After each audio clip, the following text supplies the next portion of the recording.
I rented the cabin to get away from everything. I had been working on a manuscript for over a year, and I just couldn't get anything done in the city. My apartment was too loud, and even noise-canceling headphones didn't block out the neighbor's TV or the constant honking outside. I needed quiet. I needed space. I needed to be alone. So I booked this place. It was a small wooden cabin tucked away deep in the woods of northern Idaho. I found it on a listing site where private owners offered remote stays. The pictures looked basic but clean. Wood-paneled walls, a desk, a small fireplace, a kitchenette, and a twin bed. There was no TV, no internet, no phone service. That was the appeal. I needed nothing but silence, and this cabin promised that. The road there was rough, gravel mostly, twisting through dense forest. I had to drive nearly 30 miles from the nearest small town. The last stretch was narrow and overgrown, with branches brushing the sides of my car. My cell signal dropped before I even reached the last turn. I remember the first time I stepped out of the car and just stood there. No sound, no wind, not even birds, just this eerie stillness. The only sound was the gravel crunching under my boots. I had brought everything I needed: canned food, bottled water, coffee, basic cooking tools, a sleeping bag, matches, a flashlight, and a few backup batteries. I even packed some bear spray and a small knife just in case. I wasn't a survivalist or anything, but I didn't want to be unprepared. The first night, I lit a fire and sat at the desk with my laptop, just getting organized. I didn't get much writing done. I spent most of the evening just watching the trees through the window. I hadn't realized how dark the woods could get. Once the sun went down, it was like the world just vanished outside the glass. No moon, no stars, just black. The fire popped and I flinched. That's how quiet it was. At some point, I shut my laptop, climbed into the sleeping bag on the little bed, and closed my eyes. I kept waking up, not because of sound, but because of the silence. It felt like something was missing, like the normal background noise of life was gone. I was used to hearing something: sirens, neighbors, the hum of a refrigerator. Out here, there was none of that, just my own breathing. The next day, I tried to stick to a routine. I boiled some coffee on the stove and ate a can of beans for breakfast. I sat at the desk and worked on the manuscript. Words came a little easier now. I was trying to finish the last third of a thriller novel I had started the previous year. With no distractions, I managed to write nearly 3,000 words by late afternoon. That felt like a huge success. In the evening, I stepped outside for a break. The forest looked endless. There were no trails, no signs of people, just trees going on in every direction. I walked about 50 yards behind the cabin to relieve myself and noticed something strange. Pile of rocks. It was small, maybe 10 or 12 smooth river stones stacked into a cone shape. They weren't from the area, at least not from what I could see. The forest floor was mostly mud and pine needles, not river rocks. I didn't think much of it. Maybe someone had made it long ago. A hunter or hiker. It didn't look fresh. Still, it stuck in my head. The second night was easier. I was tired from writing, so I fell asleep quicker. But around 3 in the morning, I woke up freezing. The fire had gone out. I didn't want to get up, but the cold made it impossible to sleep. I slid out of the bag, threw on a sweatshirt, and shuffled over to the fireplace. As I tossed in a couple logs and bent down to light them, I thought I heard something outside. It wasn't an animal sound. It wasn't twigs snapping or leaves rustling. It was slow, deliberate, like someone walking. I held still, barely breathing. The flame flickered in my hand as I crouched by the fire. The sound stopped. I waited another 10 seconds, then shook my head and lit the fire. Probably a deer. The next morning, I found something on the porch. It was a piece of wood, maybe a foot long, kind of shaped like a rough triangle. Someone had carved a symbol into it. Not a letter, just a jagged shape. 3 lines intersecting in a way I couldn't recognize. There were no boot prints, no tire marks, nothing. The porch was old and dirty, so I couldn't tell if anyone had walked on it recently. My first thought was maybe it had blown there in the wind, but the air had been still all night. I picked it up and walked 100 yards into the trees. I threw it as far as I could and came back to the cabin, trying to forget it. But I couldn't. I didn't sleep well that night. Day 4, I found another rock pile, this time right behind the cabin. Smaller than the first one, only 5 stones stacked. I stared at it for a while. My heart was racing, but I told myself maybe animals did it. Maybe there were people hiking nearby. I didn't want to admit that someone was coming this close without me knowing. That night, I brought the bear spray into bed with me. The next few days were all the same, tense. I tried to keep writing. I made progress, but I was on edge. I kept checking the windows. I started locking the cabin door, even though it didn't have much of a lock. I heard the walking sounds again on the 5th night. This time it circled the cabin. I turned off the lights and crouched by the window, trying to see into the dark. Nothing, just shapes of trees in the distance. I didn't hear footsteps anymore, but I felt watched. I didn't sleep at all that night. I just laid in the sleeping bag gripping the bear spray. At dawn, I stepped outside. I walked around the cabin, slow, careful.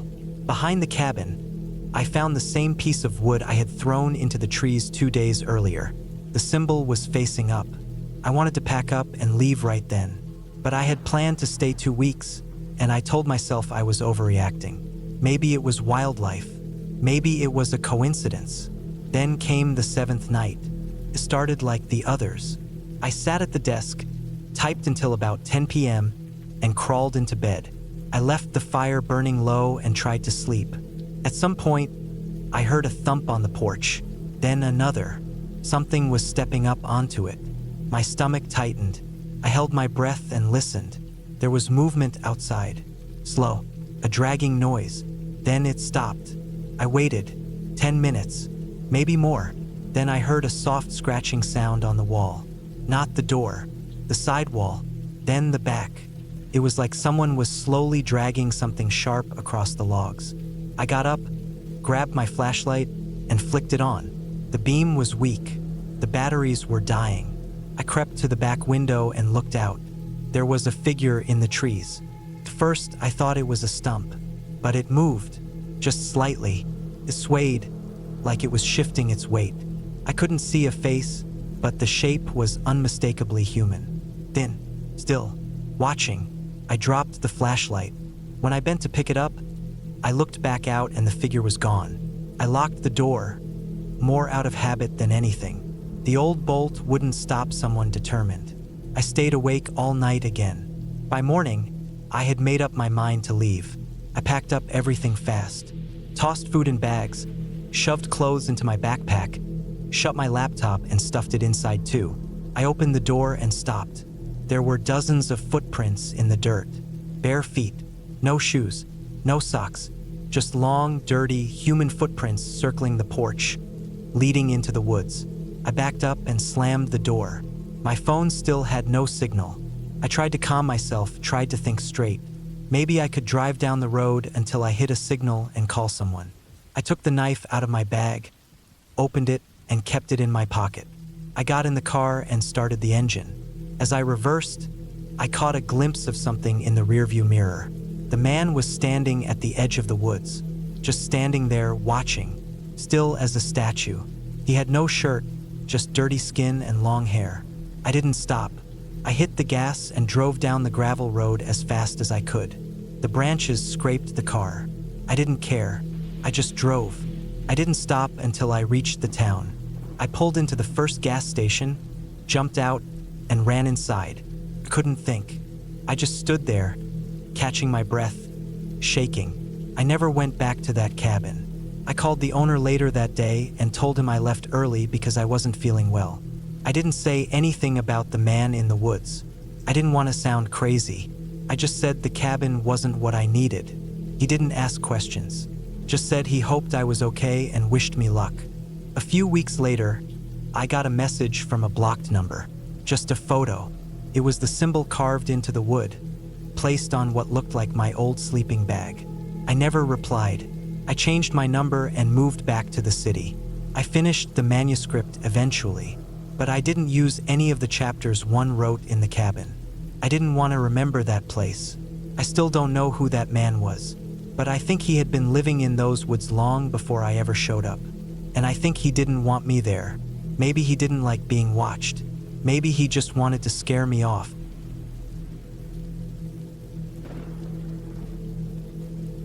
It was the end of September when I finally decided to take some time off work. My job in the city had been slowly wearing me down. Day after day of noise, traffic, endless emails, and too much caffeine. I wanted a break from all of it. Something quiet, far away from the constant buzz and pressure. So I booked a week off and found a small, isolated cabin deep in the northern woods, a few hours from the nearest town. The listing online said it was once a hunting cabin but had been refurbished enough to be used year-round. It didn't have Wi-Fi, and cell service was spotty at best. That was exactly what I wanted. I packed up my old SUV with groceries, some firewood, a few tools, my clothes, and a couple of books I hadn't touched in months. The drive up took nearly 6 hours, most of it spent on winding forest roads that seemed to get narrower the deeper I went. Trees lined both sides of the road, bending over it like a canopy. By the time I reached the cabin, the sky had already started turning a deep orange. The cabin was small and square, with a pitched roof and a stone chimney. It sat in a small clearing, surrounded by thick pine and birch trees. There was a rusted-out propane tank by the side and an old wooden deck in the front with 2 chairs and a small table. The air smelled like pine needles and damp earth. Everything was still. I didn't even hear birds. Inside, the place was simple. A small kitchen with a gas stove, a tiny fridge, a sink with a hand pump faucet that pulled water from a nearby well, and some shelves stacked with canned food and matches. There was a single bedroom with a queen-sized bed, a bathroom with a compost toilet, and a small sitting area with an old couch and a wood stove. It wasn't fancy, but it was clean. I dropped my bags, cracked a window, and started unpacking. The first 2 days were peaceful. I spent my time reading on the deck, chopping some of the firewood, walking around the clearing, and napping without guilt. There was no reception, so I didn't check my phone. At night, the sky was darker than I had ever seen it. So many stars it didn't feel real. The silence was deep, but it didn't bother me. I actually enjoyed it. By the 3rd day, I started exploring beyond the clearing. There was an old trail that led down the slope behind the cabin. The path was narrow, probably used by deer more than people, but it was there. I followed it for about an hour before finding a shallow creek. The water was clear and ice cold.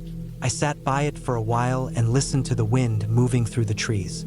When I turned back, I marked a few trees with small scratches so I wouldn't get lost. That night, just after I went to bed, I heard something outside. It was a low thud, like someone dropping a log or a boot hitting the steps. I froze. I listened closely, but there was nothing else. I waited for a while, then forced myself to go check.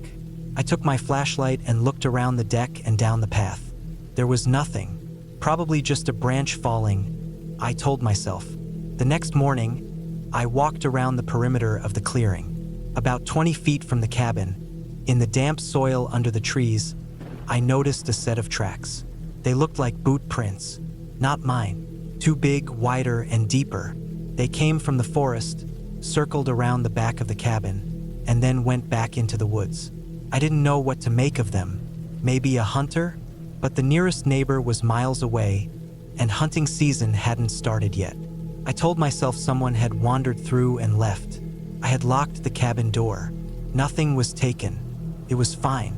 That afternoon, I double-checked the locks and kept the axe closer. I tried to stay relaxed, but when the sun went down, I felt uneasy. I kept listening for sounds. I thought I heard branches crack far off in the woods, probably animals. The forest had plenty of them, but I didn't sleep well that night.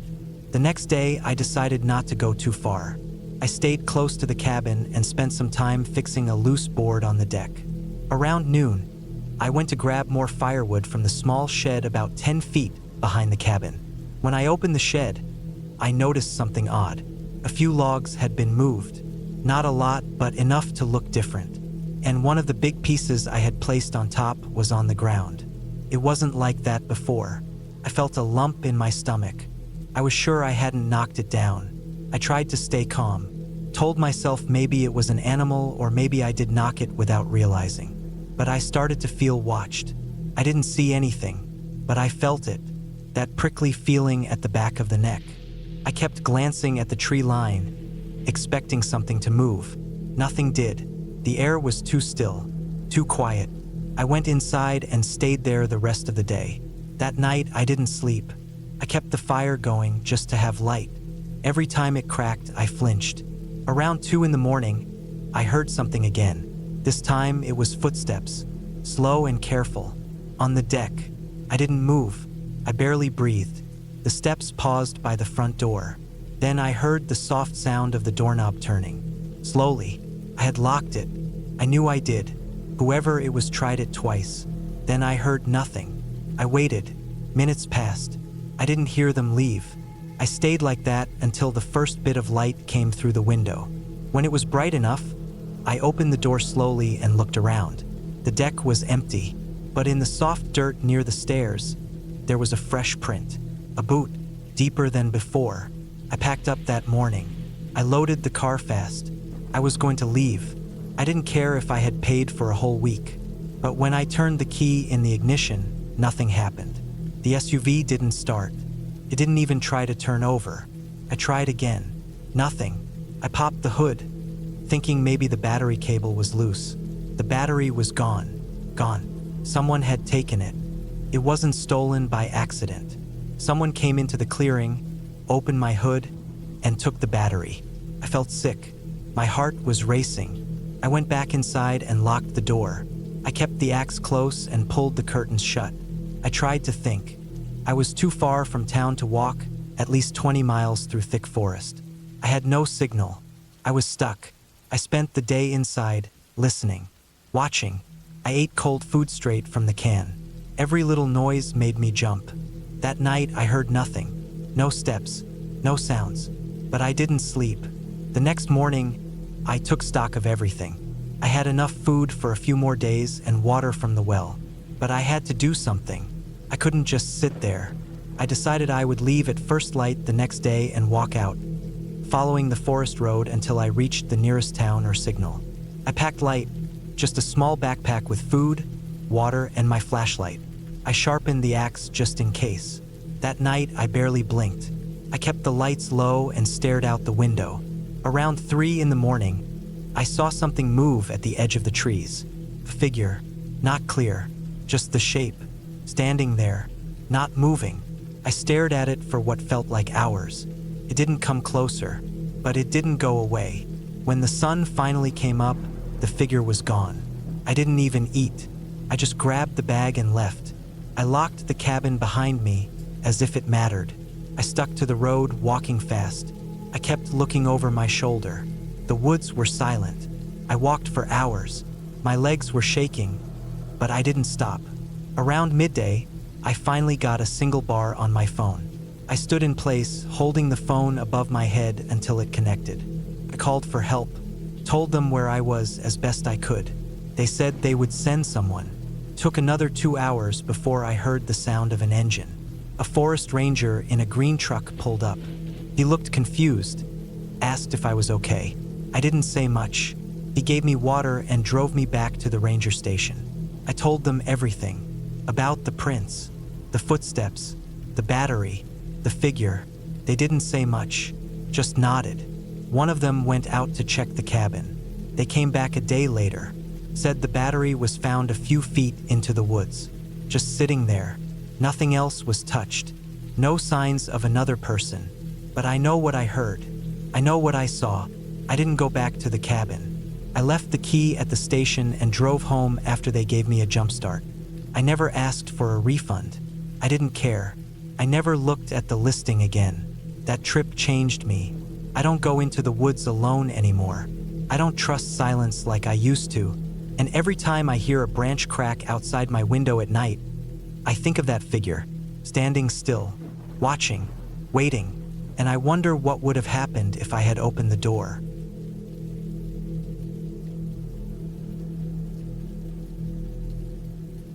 I needed a break from everything. The noise, the screens, the constant pressure to be somewhere or do something. I'd been working nonstop for months without taking a real break, and I could feel myself slipping into something unhealthy. So when I finally got a week off work, I decided to get away from it all. I found a small cabin online, a basic one, buried deep in the woods of northern Idaho. No cell service, no internet, no nearby neighbors. Just trees, a small lake, and silence. The drive up was long, almost 12 hours total, and the last hour was on a dirt road with so many potholes and rocks that I had to crawl the car forward at walking speed. It was already late afternoon when I reached the cabin. The place looked older than it did in the pictures, but it wasn't falling apart or anything, just weathered. It sat at the edge of a slope, with thick pine forest all around and a narrow trail leading down to the lake. There was a small deck, a fire pit out front, and a wooden bench someone had built from logs. It was quiet, really quiet. Inside, it was simple. One main room with a bed, a table, a wood stove, and a kitchenette powered by a propane tank out back. A small bathroom was tucked in the corner. There was no electricity, only lanterns and some solar-powered lights. I liked it, felt honest. The first day was peaceful. I unpacked, started a small fire in the stove to take the edge off the cold, and sat on the deck until the sun disappeared behind the trees. The silence was strange at first. I kept expecting the hum of a fridge or the buzz of my phone. But after a few hours, my head started to clear. I fell asleep early that night. I woke up the next morning feeling like I had slept too hard. My whole body ached from the long drive and sleeping on a firm mattress. It was cold, even with the fire going. I boiled some water for instant coffee and stepped outside to breathe in the fresh air. The woods were still. I didn't see any birds or hear any rustling. It felt like the whole forest was holding its breath. I decided to walk down to the lake. The trail was narrow and uneven, but manageable. It took about 15 minutes to reach the shoreline. The lake was small, probably just over a mile wide, and surrounded by trees on all sides. There was a wooden dock stretching a few feet into the water, with a rowboat tied to it. I sat at the end of the dock for a while, staring at the water. It was so still it looked like glass. After lunch, I spent most of the afternoon chopping wood and stacking it under the covered area beside the cabin. The motion felt good. My mind drifted. I kept thinking how strange it was not to have anything pulling at my attention. No notifications, no emails, just the wind, the sound of my axe, and the creaking of the trees. That night, I built a fire in the pit and sat outside under the stars. It got dark fast. Without any artificial lights nearby, the sky looked enormous. But after a while, the darkness started to feel heavy. I kept thinking I was seeing things in the woods. Not figures or anything, just movement, flickers, shadows where there shouldn't be shadows. I told myself it was just the firelight playing tricks on my eyes. Around midnight, I put the fire out and went inside. I locked the door and checked the windows. I told myself it was just a habit. Still, I slept light. The next morning, I noticed something strange. On the trail leading from the cabin to the lake, there were footprints. Not mine. These were wider and deeper, like from heavy boots. They came from the woods and stopped near the steps of the cabin. Then they turned back. I stared at them for a long time. The dirt was still soft from a recent rain, so I knew they had to be fresh. I hadn't seen or heard another person since I arrived. I waited for a sound. A branch snapping, leaves moving, nothing, just silence. I walked around the cabin, looking for more signs. Nothing on the backside. The footprints only came from one direction. I tried to tell myself maybe it was a hunter passing through. Maybe someone from further down the trail, if there even was anything further down. But all day, I couldn't shake the feeling that someone had been watching me. That night, I didn't sit outside. I kept the fire inside the stove burning high and locked the door early. I moved the table in front of the door just in case. It felt paranoid, but I couldn't help it. I barely slept. Every creak, every gust of wind against the walls made my muscles tense. A few times I thought I heard movement outside, like someone stepping on the deck or brushing against the wall. But when I sat up and listened, it would go quiet again. In the morning, I checked outside. More footprints. These ones circled the cabin. There were at least 2 sets now, one smaller than the other. I saw marks in the dirt near the window, like someone had crouched there. That was it. I packed my stuff quickly and decided I was leaving early. I didn't care that I had paid for the whole week. I loaded the car and was about to get in when I noticed something off. The front driver's side tire was flat, completely deflated. I checked it. No puncture. Just looked like the air had been let out. Same with the back tire on the other side. I didn't hear anything overnight. No hissing, no loud pop. It didn't make sense. I had a small compressor I kept in the trunk, plugged into the car outlet. I tried to use it, but the outlet wasn't giving power. I opened the hood. The battery was disconnected. Not dead, disconnected. The clamps had been pulled off. That's when the panic set in. Someone had been at the cabin, close enough to disable my car without waking me. Someone knew I was out here alone. I stood in the clearing, turning in every direction, looking for movement. Nothing, just the trees and that awful silence. I reconnected the battery, slammed the hood, and tried the compressor again. This time it worked. While it was inflating the tires, I stood with a hatchet in my hand, scanning the tree line. I kept thinking I saw things moving between the trees, but it was so hard to tell. Shadows and light played tricks when I was already on edge. When the tires were ready, I threw everything in the car and took off down the dirt road. I didn't stop. I didn't look back. Not even when I thought I saw something in the rearview mirror, standing in the middle of the trail.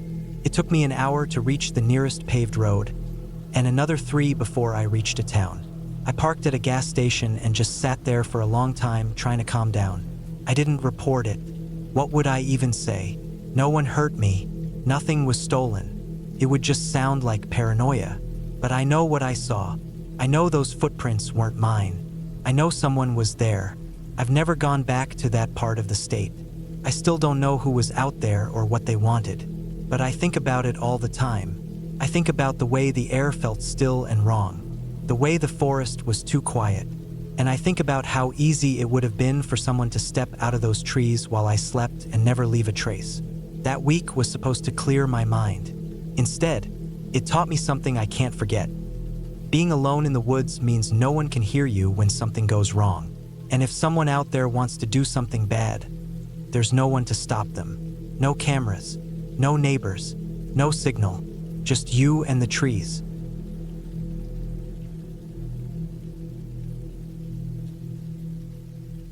It was late September when I decided to spend a week alone in a small cabin deep in the woods of northern Minnesota. I had found the place through an old coworker who told me about a remote hunting cabin that belonged to his uncle. He said it was quiet, peaceful, surrounded by nothing but dense forest for miles, and perfect for someone looking to get away from the noise of the world. That sounded exactly like what I needed. Work had been draining me, and my personal life was a mess. I just needed silence. No phones, no internet, no people. Just trees, wind, and maybe the sound of a fire crackling at night. So I packed light, just the basics. Food, clothes, a first aid kit, matches, a flashlight, and a hunting knife I had bought years ago but never really used. I also brought a journal to write in. I told my family I'd be out of reach for a week, left my location with a friend in case something went wrong, and made the long drive up. The dirt road to the cabin was rough and narrow. I had to drive slower than usual, weaving through tight curves and dodging fallen branches. The trees got thicker the deeper I went, and by the time I reached the clearing, it was already late afternoon. The cabin looked old but solid. It was made of rough logs with a small porch and one window in the front. There was a metal chimney poking out from the roof and a shed off to the side that looked like it hadn't been used in years. I parked and stepped out. The air was crisp, the kind that hinted at colder nights coming soon. I unloaded my gear and walked inside. The cabin was as simple as it could be. One main room with a small kitchen area, a table, a chair, a wood stove, and a bed in the corner with a worn mattress. There was also a tiny bathroom with a composting toilet. No running water, but a big blue barrel on the side of the porch collected rainwater. I had brought my own drinking water just in case. The first 2 days were exactly what I needed. I spent them walking through the woods, reading, chopping firewood, and writing. I didn't see a single person, not even a plane overhead. At night, the stars came out so bright they looked fake. I cooked simple meals, lit the lanterns, and sat outside listening to the forest. felt good to be alone, but something shifted on the third night. I was inside, writing in my journal by the lantern light, when I thought I heard something outside. It was a low crunching sound, like someone walking slowly through leaves. I froze and listened. Could have been an animal. There were deer in the area, maybe even bears, though I hadn't seen any signs. I stood up and turned off the lantern to let my eyes adjust. The cabin fell into total darkness except for the moonlight slipping through the window. I waited quietly. The sound didn't come again. I tried to shake it off and went to bed, but I didn't sleep well. I kept waking up, thinking I heard movement outside. The wind would pick up, the branches would creak, and I'd lie there staring at the dark ceiling. In the morning, I checked around the cabin. Nothing looked out of place. No prints, no trash scattered, no signs of animals. But I still felt uneasy. I didn't go far that day. I stayed near the cabin, stacking firewood and cleaning the porch.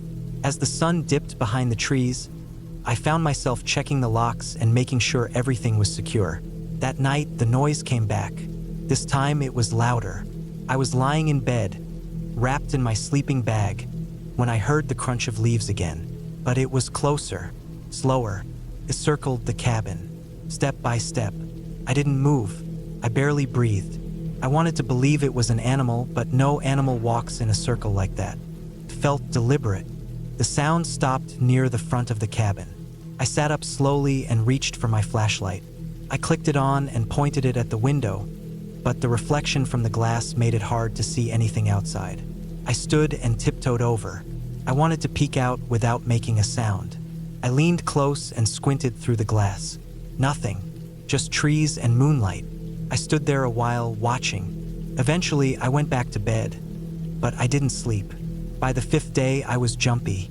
Every little noise made me flinch. I started noticing strange things.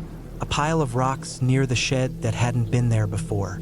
A branch set upright in the middle of the trail, balanced in a way that seemed unnatural. I tried to tell myself it was all in my head. Maybe I had walked past those things and didn't notice them earlier.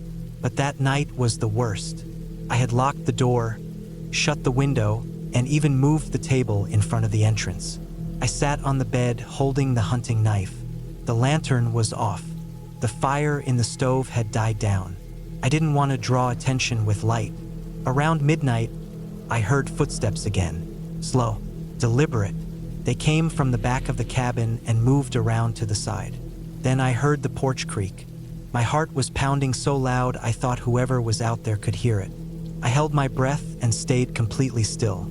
I waited for the door to rattle, but it didn't. Instead, the footsteps backed away. I heard them circle again, leaves crunching, twigs snapping. Then silence. I didn't sleep that night either. I just sat there waiting for daylight. In the morning, I decided it was time to leave. I didn't care about the last 2 days I had planned. I packed everything up quickly and loaded it into the car. But before I left, I walked around the cabin one last time. That's when I saw the marks. On the tree closest to the front porch, someone had carved something. Deep cuts like they'd used a knife or a chisel. It was just a simple X. Below it was another one, smaller, and another. 3 X's stacked on top of each other. I took a photo with my phone, even though there was no signal. Then I got in the car and drove. The road out felt longer than when I came in. Every bump and shadow made me tense up. I kept checking the rearview mirror, half expecting to see someone step onto the road behind me. I didn't stop driving until I hit the main highway. Back home, I tried to look up the symbols. I searched forums and asked around, but no one seemed to know what they meant. Some people said they were survey marks. Others said hunters sometimes used them, but none of it felt right. I didn't tell many people about what happened. Most would have just said I imagined it all. Maybe I did, but something about those nights felt real. Too real. I never went back to that cabin. I haven't been in the woods since, and I still have dreams of those slow, careful footsteps moving around the outside of the cabin. Always circling, always waiting, but never knocking.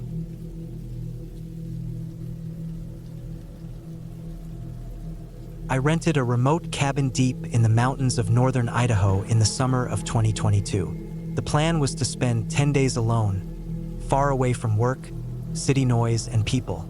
I wanted quiet, fresh air, and the kind of peace that only comes when you're surrounded by trees, dirt roads, and nothing else.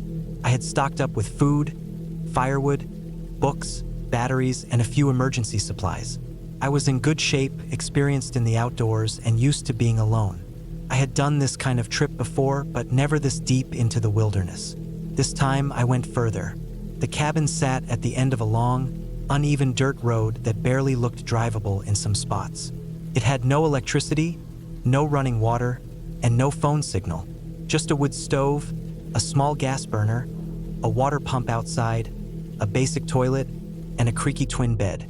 I had to hike about 200 yards from where I parked the truck, across a footbridge and up a little slope. I didn't mind. That's what I came for. The first 3 days were everything I hoped for. I hiked the nearby trails, read by the fire in the evenings, and spent hours just sitting on the porch, staring at the trees.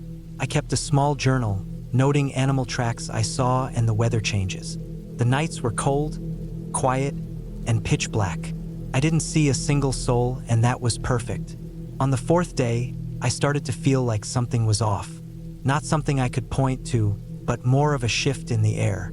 The woods seemed quieter. Not peaceful quiet, but silent, like everything was watching. The birds stopped calling around noon. The wind that had been blowing lightly every day was completely still. I chalked it up to changes in the weather, but the feeling didn't go away. That night, I lay in bed listening to the silence. Usually, I could hear owls or insects, but there was nothing. Around midnight, I thought I heard a thud from outside. Just one. I waited, holding my breath. Then another. Slow, deliberate. Not an animal. I sat up in bed, heart racing.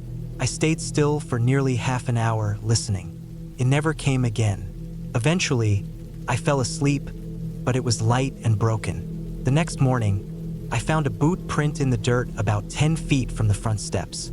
It wasn't mine. It was fresher, maybe from the night before. I measured it against mine and confirmed it was larger. At first, I thought it could be an old print that just looked fresh, but the soil was still slightly damp from morning dew, and the edges were crisp. Someone had been close. I checked around but didn't see anything else. No broken branches, no trash, no other signs. I didn't panic, but I was alert. I made a mental note to be more aware. I started keeping my hatchet closer and made sure the cabin door was shut tight whenever I went out. I decided not to cut the trip short just yet. I told myself it might have been a hiker or hunter, even though I hadn't seen any cars or signs of people for miles. That night, the noises came back. This time, it wasn't just thuds. It sounded like someone walking in a slow circle around the cabin, crunching leaves, then silence, then more crunching like they stopped and started again. I didn't look out the window. I was too afraid of what I might see. I stayed frozen in bed until it stopped an hour later. The next morning, I found nothing, not a single track. I tried to convince myself it could have been an animal, but it didn't feel like it. Animals don't walk slowly in circles. On the 6th day, things got worse. I went down to the small creek nearby to fill a bucket and wash up. When I came back, the door was open. I had locked it. I was sure of it. Inside, nothing was taken, but my bag had been unzipped, and the contents were spread on the floor. My flashlight was gone. The batteries for my radio were gone too. I felt my stomach twist. I checked the windows. Nothing was broken. There was no sign of forced entry. Someone had opened the door and gone through my things carefully. I packed my bag. I was going to leave, but as I started down the trail to the truck, I stopped. The bridge I crossed to get here had been damaged. One of the support boards was pulled loose, not broken by weight, but yanked upward and thrown to the side. It was still crossable if I balanced carefully, but it was clear someone didn't want me leaving easily. I crossed anyway, reached the truck, and got in. I turned the key. Nothing. The battery was dead. I had checked it before coming here. I had driven 2 days earlier without issue. I opened the hood and saw the battery had been disconnected. The wires were loose. Someone had opened the hood and sabotaged it. I felt sick. I reconnected the wires and got the truck started. Relief hit me, but it didn't last. I drove down the dirt road and made it about 2 miles before I saw something lying in the middle of the path. It was a long strip of chain with nails welded into it like a makeshift spike trap. I stopped the truck just in time. Whoever did this wanted to blow my tires. I got out, threw the trap into the woods and kept going. I didn't care anymore about the peace and quiet. I just wanted out. I drove 10 miles to where the dirt road met a paved one and didn't stop until I got into town. I went to the local sheriff's office and told them everything. They took it seriously, but I could tell they didn't expect much to come of it. That area was huge, and there weren't many people living out there. They sent someone to check, but they never found anyone. I never went back for my stuff. The cabin owner later said it was all gone when they checked 2 weeks later. Everything, even the water pump. I think someone lives out there way off-grid. Someone who doesn't want to be found. And when I showed up, they didn't like it. I still camp and hike, but I never go that far out anymore. Not alone. I stay where I can hear people, where there's cell service, where I know I can leave quickly, because I don't know who was out there, but I know they knew I was.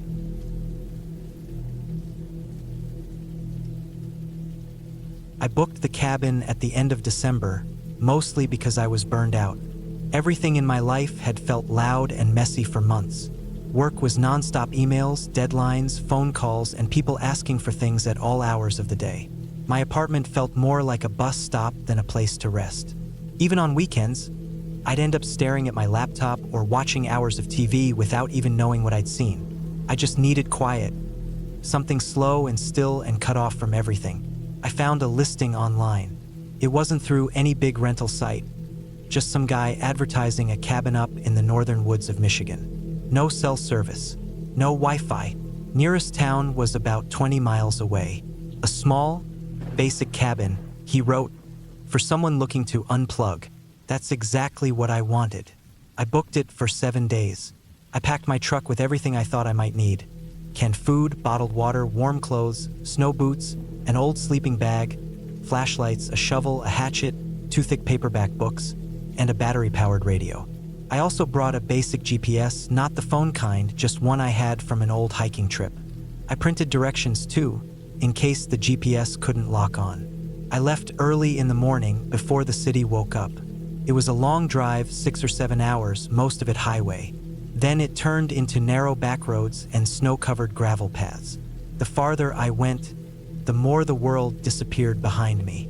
By the time I reached the cabin, the sun was dipping low behind the trees, and I hadn't seen another car or house in over an hour. The cabin sat in a shallow clearing, surrounded by tall evergreens. The roof was weighed down by snow, and the chimney had a small lean to it. There was one window in front, square and foggy. The porch creaked when I stepped on it. There was a key under a rusted horseshoe nailed to the wall. The lock stuck a bit, but I got it open. Inside, it was small and dark. One room with a wood stove in the corner, a small bed frame with a thin mattress, a table with 2 chairs, and a small counter with some old pots and pans. The walls were plain wood, no paint. There was an old coat rack by the door and a box of chopped wood stacked near the stove. No plumbing, just an outhouse about 20 yards out back, barely visible between the trees. I didn't mind. That's what I wanted. Just a week alone with no distractions. I set up my sleeping bag on the mattress, made sure the stove worked. It did, but the flue rattled, and heated up some canned soup. I left the lantern on while I ate. It was quiet. No cars, no voices, no phones. Just the wind pushing through the trees now and then. I felt a strange mix of peace and caution. Being that isolated was calming, but it also reminded me how far I was from help. That night, I slept harder than I had in weeks. The next morning was cloudy, and the snow was still falling lightly. I chopped more wood and brought some inside. I walked around the property a bit, not far, just a lazy circle around the cabin, getting familiar with it. There were animal tracks here and there, rabbits, I guess, maybe deer. I saw a few small birds too, mostly quiet. I had brought a notebook to write in, but I mostly just sat and read. Around mid-afternoon, I walked out toward the outhouse. That's when I noticed it. Off to the side of the trail between the cabin and the outhouse, just under the low pine branches, the snow looked disturbed. At first I thought it was just a deer bed, some place where an animal had laid down and melted the snow a bit. But the shape was too square, the edges too straight. It looked like someone had packed snow into a wide, low mound, maybe 4 feet by 3 feet. I didn't have a reason to mess with it at first. Could have been anything, but it stuck in my head the whole day. The shape, the way the snow was cleaner there, more solid than the soft powder everywhere else. It looked like it had been shaped by hand. Late that afternoon, I took the shovel and walked back to it. I pushed the blade into the snow, and the first few inches came up easy, just packed snow. But underneath that, it was harder, like something dense and cold and crusted, the kind of thing that doesn't form naturally. I kept digging. A few layers down, I hit something solid. I scraped more snow aside. There was something wrapped in black plastic sheeting, heavy-duty stuff, tarp-like, tied with cord at the ends. I cleared more of it. The shape was long and flat. I guess maybe 4 feet long and wide like a body, but not shaped like one. Too flat, more like a suitcase or a trunk. I didn't open it. I stood there for a long time just staring at it. Then I covered it back up with the snow I'd shoveled off. I packed it down and brushed loose snow over the top. I don't know why I did that, but something about seeing it fully exposed made my stomach twist. I walked back to the cabin and sat on the bed for a long time. I didn't feel calm anymore. The air felt heavier, like something was watching from the trees. I told myself it could be anything: trash, old equipment, a broken sled, supplies, but none of that made sense. It had been wrapped too carefully, buried too neatly. That night, I didn't sleep much. The next day, I tried to ignore it. I read, cooked, walked a little, but every time I passed the outhouse trail, I looked over at that spot. Couldn't help it. The snow was untouched again, like I'd never been there. Midday, I made a choice. I got the shovel and a knife from my backpack and went back to the mound. I dug again, faster this time. I pulled back the tarp, and under it, I found a metal box. Not a suitcase, more like an old storage container. Rusted, greenish, with handles on both ends. It was locked. I tried prying it open with the knife, but it wouldn't budge. I carried it back to the cabin. It was heavy, but not impossible. Inside, I placed it on the table and stared at it. I didn't have any tools besides the hatchet. I didn't want to break the box in case whatever was inside got damaged. I didn't know why that mattered so much. I just felt like I needed to know what was in it. I tried to pick the lock with the knife. Didn't work. Tried banging the latch with the back of the hatchet. Nothing. The box didn't even dent. That night, I kept it inside, but I couldn't sleep. My eyes kept going to the box. I kept listening to the wind, expecting to hear something that wasn't there. Around midnight, I heard snow crunching outside, just for a second. A few steps, then silence. I didn't move. I just lay there listening. I didn't hear anything else that night, but my body stayed tense until morning. The next day, I took the box back outside. I walked deep into the woods with it, maybe a half mile. I left it there under a tree, covered in branches. I didn't want it in the cabin anymore. I felt lighter walking back, but that didn't last. That night, I heard the snow crunch again, longer this time. Step, pause, step, step, step, then nothing. I sat up, holding the flashlight, waiting. I didn't want to look out the window. I didn't want to know what I might see. At some point, I fell asleep, but I dreamed I was still awake, watching the window. In the morning, there were no tracks, nothing near the cabin. But when I went to check on the box, it was gone. The branches I'd covered it with were scattered. The snow around the tree had been kicked up, like something heavy had been dragged away. I followed the trail for a while, but it faded quickly. The snow had fallen again. I walked back to the cabin feeling sick. I didn't leave that day, even though I thought about it. The truck could make it out. I had enough fuel, but something about running made it feel worse, like I'd lose something by leaving now. So I stayed. I double-checked the lock on the door.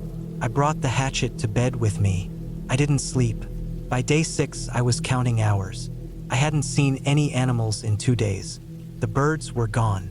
No tracks in the snow. No wind either. Just silence. I walked again once, just to move. I stayed close.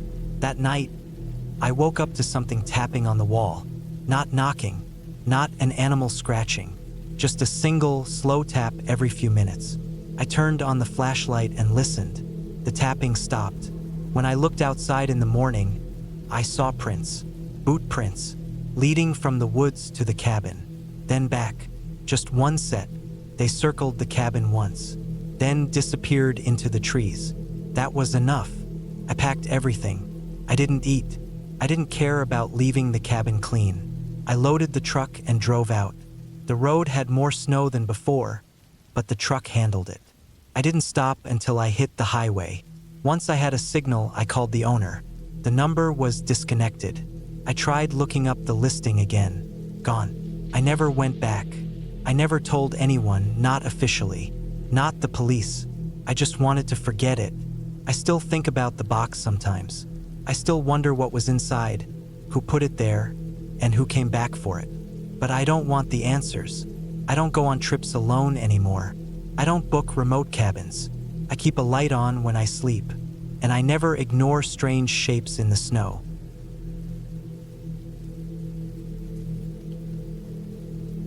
I rented a cabin deep in the woods of northern Idaho in early October, planning to spend a week alone. I wanted the quiet.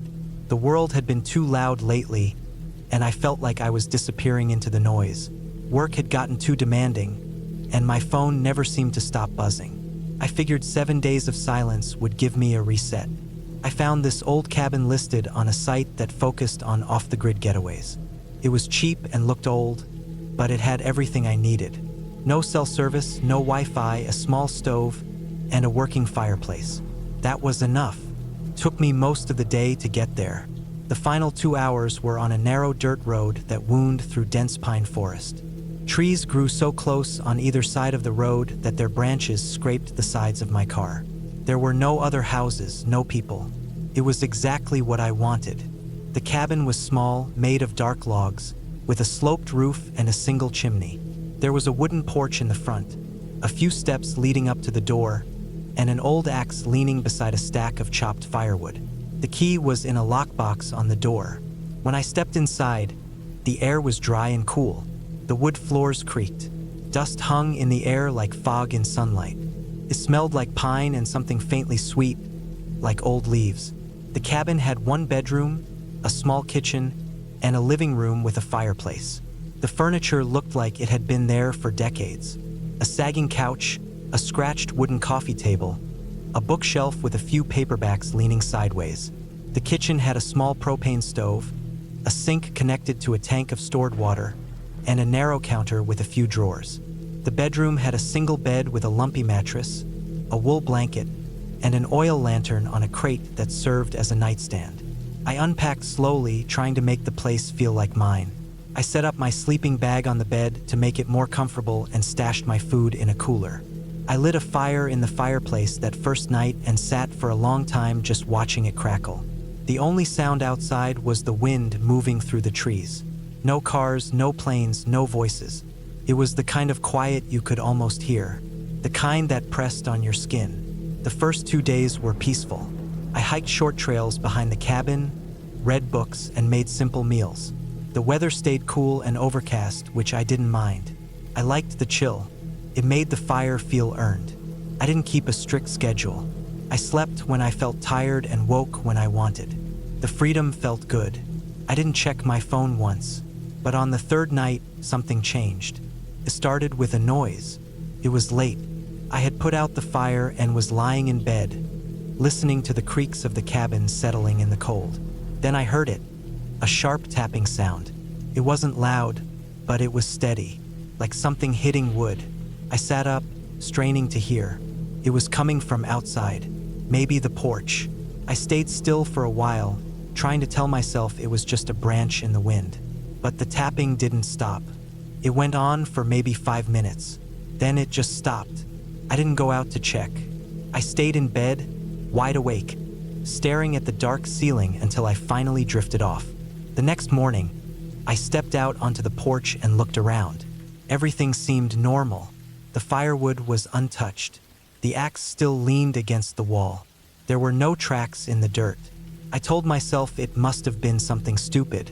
A raccoon maybe, or an old shutter in the wind. I tried to shake it off and spent the day exploring a trail that led farther into the woods. I didn't see another person. No cabins, no hikers. Just trees and the occasional bird. But I couldn't stop thinking about the sound. Every time the wind moved through the trees, I found myself pausing to listen. That night, I locked the door and kept the fire going longer. The shadows in the room seemed darker. I tried to read, but I couldn't focus. My ears kept reaching out into the quiet, waiting. Around midnight, it started again. Not tapping this time, but something else. It sounded like footsteps, slow, soft, crunching in the dead leaves around the cabin. I sat up and held my breath. The sound circled the cabin once, then again, then silence. I stayed awake the rest of the night, staring at the dark window. I never saw anyone.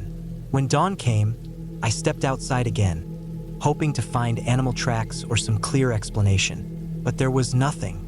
No prints, no broken branches, just a normal forest morning. Cold air, damp ground, stillness. I started feeling trapped after that. I didn't want to leave the cabin for too long. I stopped going on long hikes. I kept the fire going all day, even when it didn't feel that cold. I tried to tell myself I was being paranoid, but the feeling didn't go away. It only got worse. On the fifth night, it escalated. I was dozing off when I heard something scrape against the window. Not the sound of tree branches. It was slower, more deliberate. I got up and turned on the lantern, heart pounding. I didn't pull the curtain back. I didn't want to see what was there. I just waited. The sound happened again. A long, slow drag against the glass. I finally shouted. Not words, just a sound, trying to scare whatever it was. Silence followed. I didn't hear anything else for hours, but I didn't sleep either. The next morning, I checked the window. There was a mark on the glass, a thin, curved line that hadn't been there before. It looked like it was made by a fingernail, or something like it. That day, I packed up. I couldn't take it anymore. My week wasn't over, but I was done. I loaded the car, but the engine didn't start. I tried again. Nothing, just a dull clicking sound. The battery was dead. I checked the cables. They were still connected. I looked for damage, but there was none that I could see. I felt a cold panic rising. No signal, no people, no way out. I went back inside and tried to think clearly. I had food, water, firewood. I could last a few more days until someone came looking. I tried to calm myself down. Maybe I left a light on in the car. Maybe the battery just gave out. That night, I didn't sleep at all. I sat near the fire with the axe in my lap, listening. It was quiet for hours. Then, around 3 a.m., I heard it again. Footsteps, closer this time, not circling, approaching. I stood up, heart pounding. The sound stopped just outside the door. I didn't move. I barely breathed. Then the doorknob rattled. It wasn't forceful, just a gentle test, like someone trying to see if it was locked. I held the axe tighter. The knob stopped moving. Then came a knock. Just one. A single knock. I stood there for a long time. I don't know how long. Eventually the sun rose. Light filled the room. I opened the door and looked around. Nothing. No one. Just trees. I didn't know what to do. I considered walking back down the road. It was at least 15 miles to the nearest house. Maybe more. But I was too scared to leave the cabin. Too scared of what might be out there. The next 2 nights were the same. Footsteps. Scratches. Once, something bumped against the wall hard enough to shake a picture off the shelf. I didn't open the door.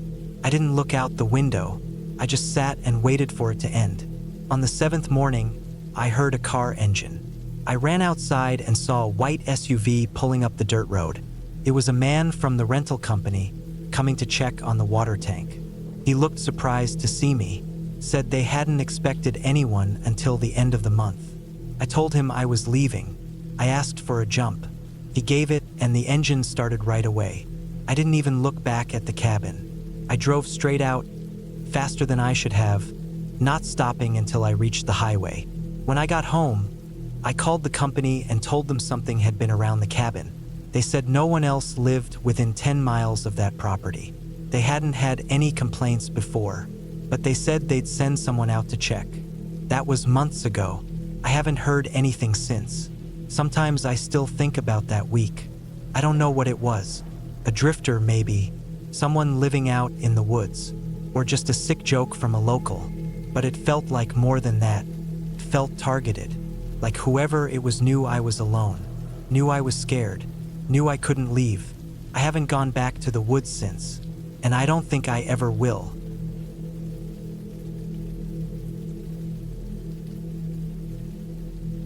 It started with a need to disconnect.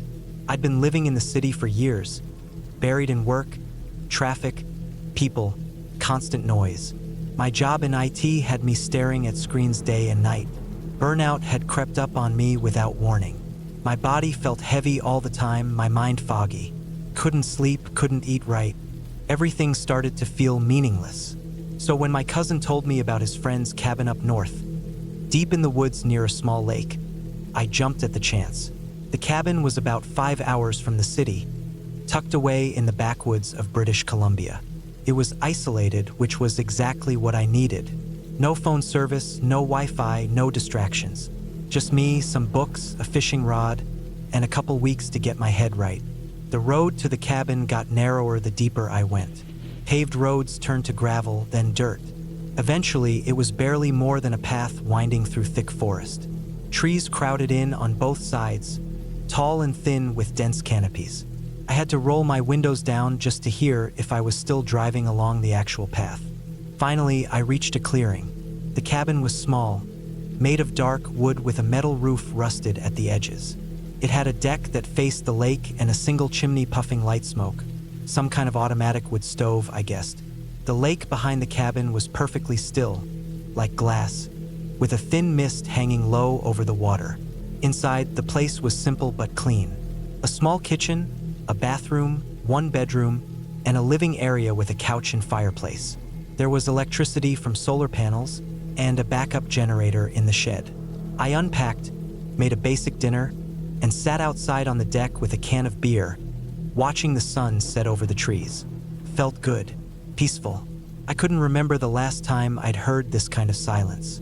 The first 2 days passed without anything strange. I fished off the small dock in the mornings, read books on the deck in the afternoons, and made basic meals in the evenings.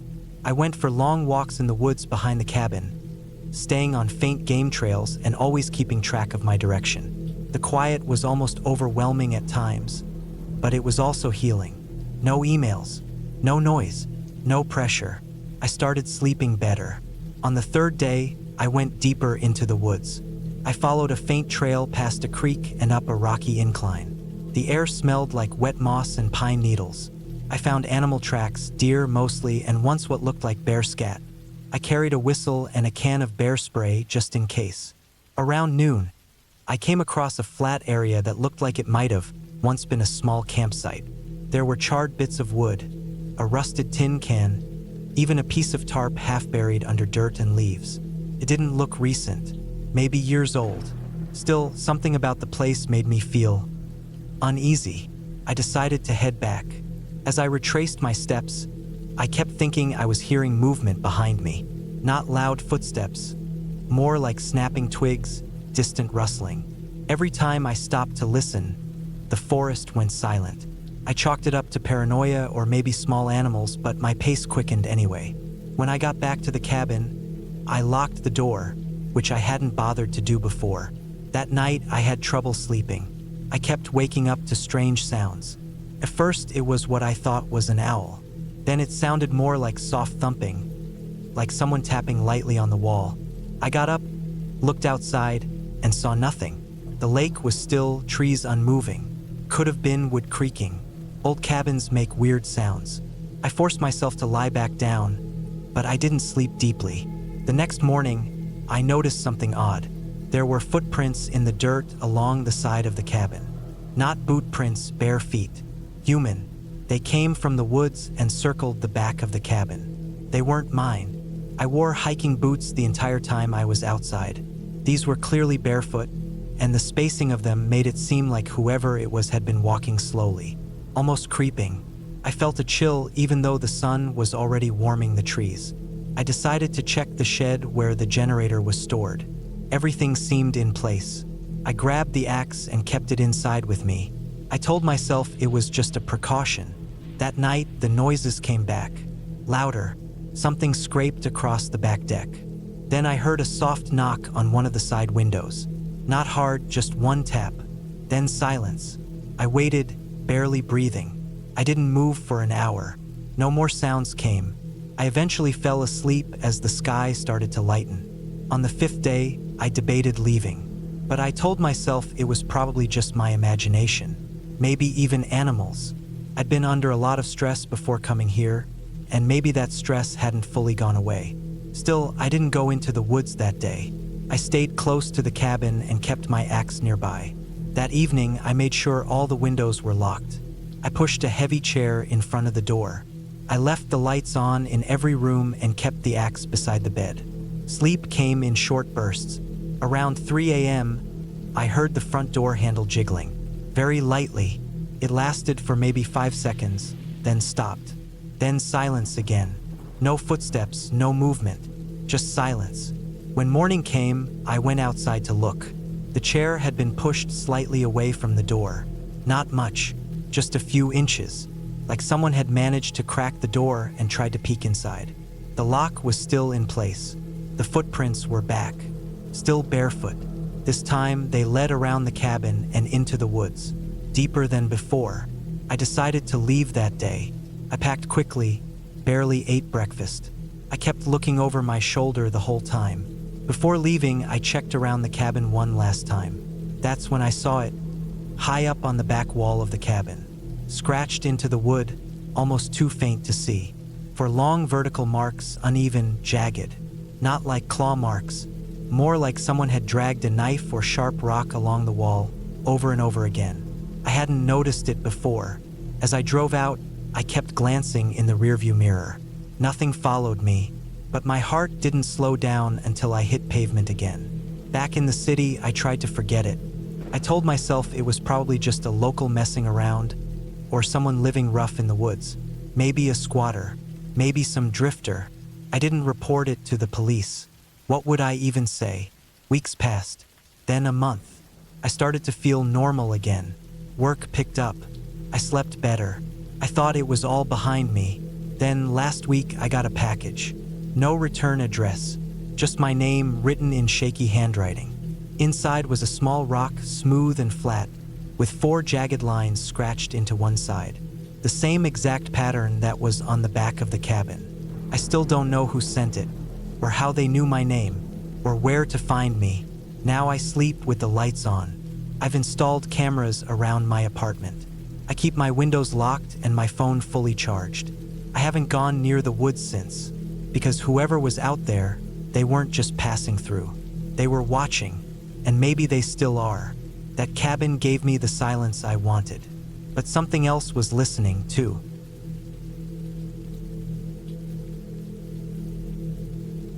I was 34 years old when I decided to take a break from everything and rent a cabin deep in the northern part of Minnesota. It wasn't anything fancy, just a quiet, off-grid place near a lake, surrounded by miles of dense pine forest. The kind of place where your phone signal dies halfway down the gravel road and the nearest neighbor is probably 10 miles away. I booked it for 10 days. I needed the break. My job in the city was slowly grinding me down, and I felt like my mind was getting foggier every day. The idea of waking up to birds instead of car horns and going to sleep in complete darkness with no hum of electronics around me felt like a reset I badly needed. I got to the cabin just before sunset on a Tuesday. The road had turned from asphalt to gravel, then from gravel to something barely resembling a road at all. By the time I pulled up in front of the cabin, I had to crawl at 5 miles an hour to avoid getting my small SUV stuck in the deep tire grooves. The cabin was small, made of old wood that had turned gray with age. There was a front porch with a bench swing, 2 windows on either side of the main door, and a chimney that suggested there was a fireplace inside. Out back, I found a narrow trail leading through the woods and down to a lake. There was no Wi-Fi, no TV, and no cell reception. The power came from a gas generator out back, but I only planned to use that when I absolutely had to.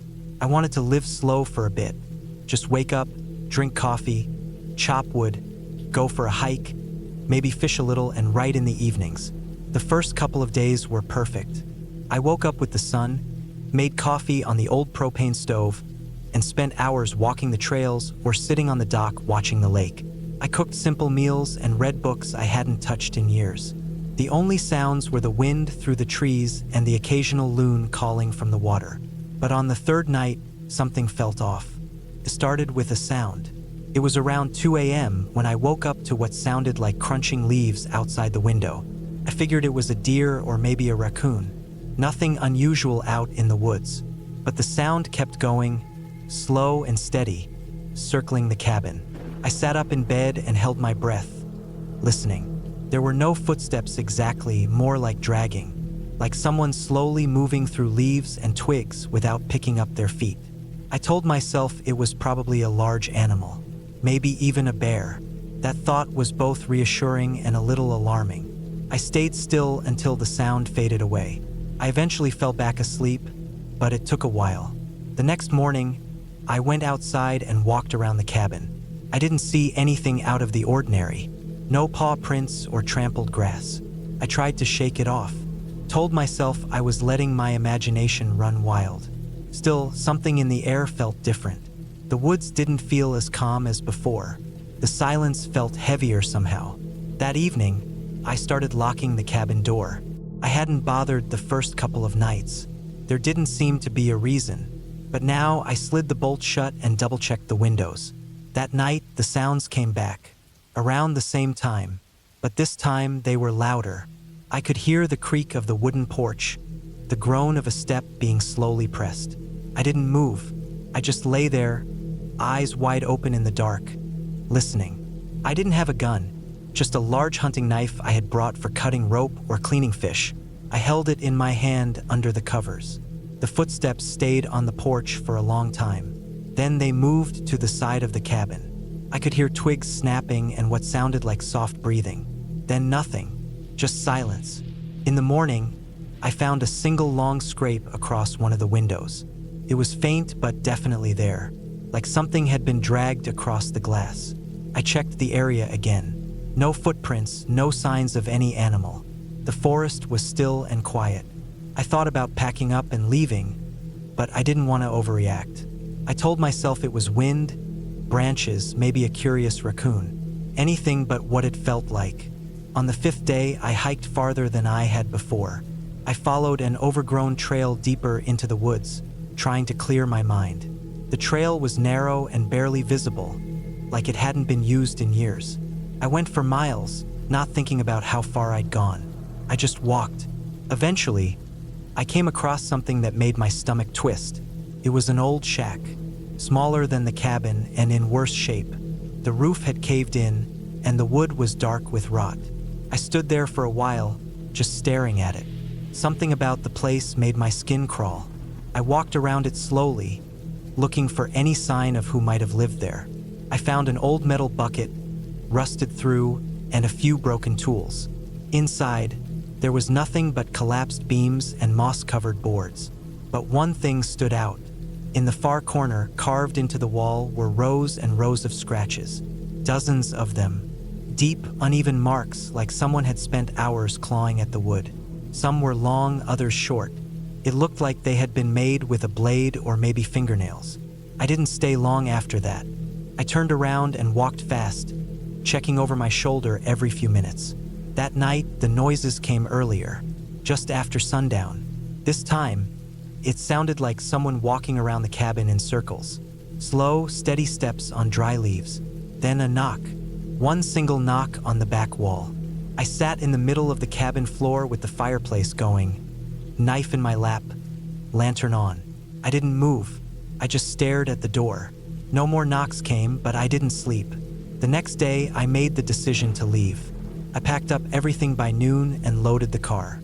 I didn't care about losing money on the remaining days. I just wanted to be gone.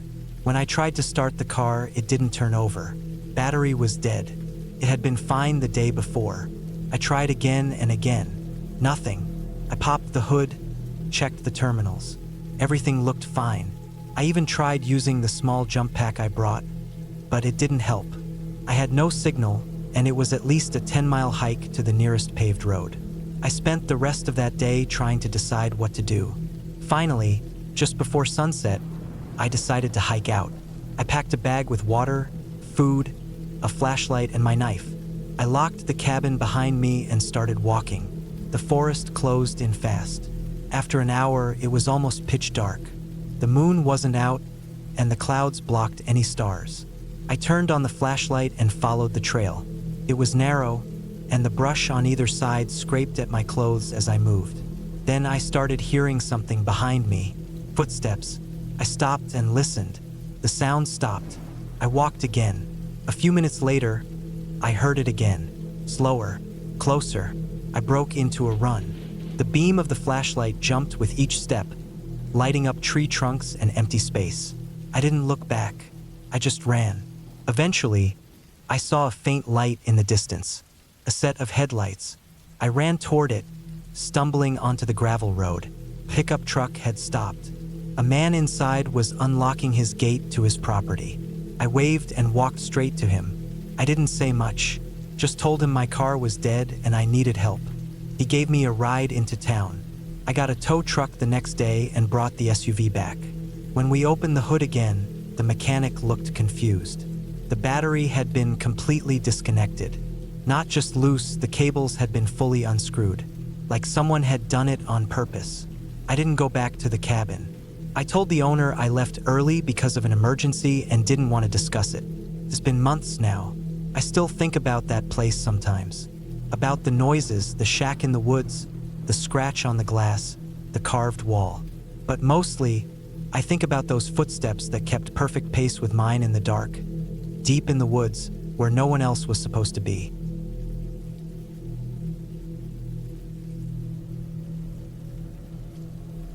I rented a small cabin deep in the woods of northern Minnesota for 10 days. It was late October. The trees were almost bare, the air was cold, and the lake behind the cabin was starting to freeze along the edges. I picked this place because I wanted to be alone. I'd been feeling burned out at work, and my anxiety had been getting worse lately. I just needed some peace. I brought enough food, water, and supplies to last me the entire stay. I had no plans to leave until the last day. The cabin was basic. It had no electricity, no running water, and no internet. Just a fireplace, a propane stove, a wood table, and a bed. There was a small shed nearby with firewood and tools, and an outhouse about 30 feet away. The whole place was surrounded by dense forest. The closest town was about 15 miles out. I turned off my phone when I got there and tossed it in my backpack. I just wanted to disconnect completely. The first couple of days were quiet. I went on short hikes, chopped some wood, cooked simple meals, and sat by the fire reading. At night, it got cold, so I'd bundle up, keep the fire going, and listen to the sounds outside.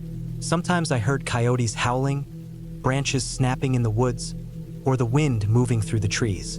It was peaceful. I slept well. On the third night, I woke up suddenly. I didn't know why. I wasn't having a bad dream, and the cabin was quiet, but something felt off. I sat up and listened. It was dead silent outside, not even the wind. That silence stuck out to me. Usually, the woods had some kind of sound, even at night. I got up, added a log to the fire, and checked the latch on the door. It was locked. I stood there a moment longer, listening. Still nothing. The next day, I went about things like normal. I explored a bit farther into the forest, staying close enough that I could see the lake most of the time. I saw fresh animal tracks in the mud and followed them for a while. They looked like deer tracks.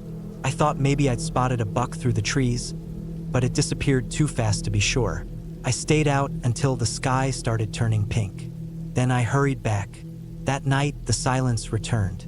I stayed awake longer, trying to figure out what was bothering me. Around midnight, I thought I heard something. It was faint, a crunching sound, like footsteps in the frost-covered leaves outside. I froze. It stopped after a few seconds. I didn't move. I just sat up in bed, staring at the door.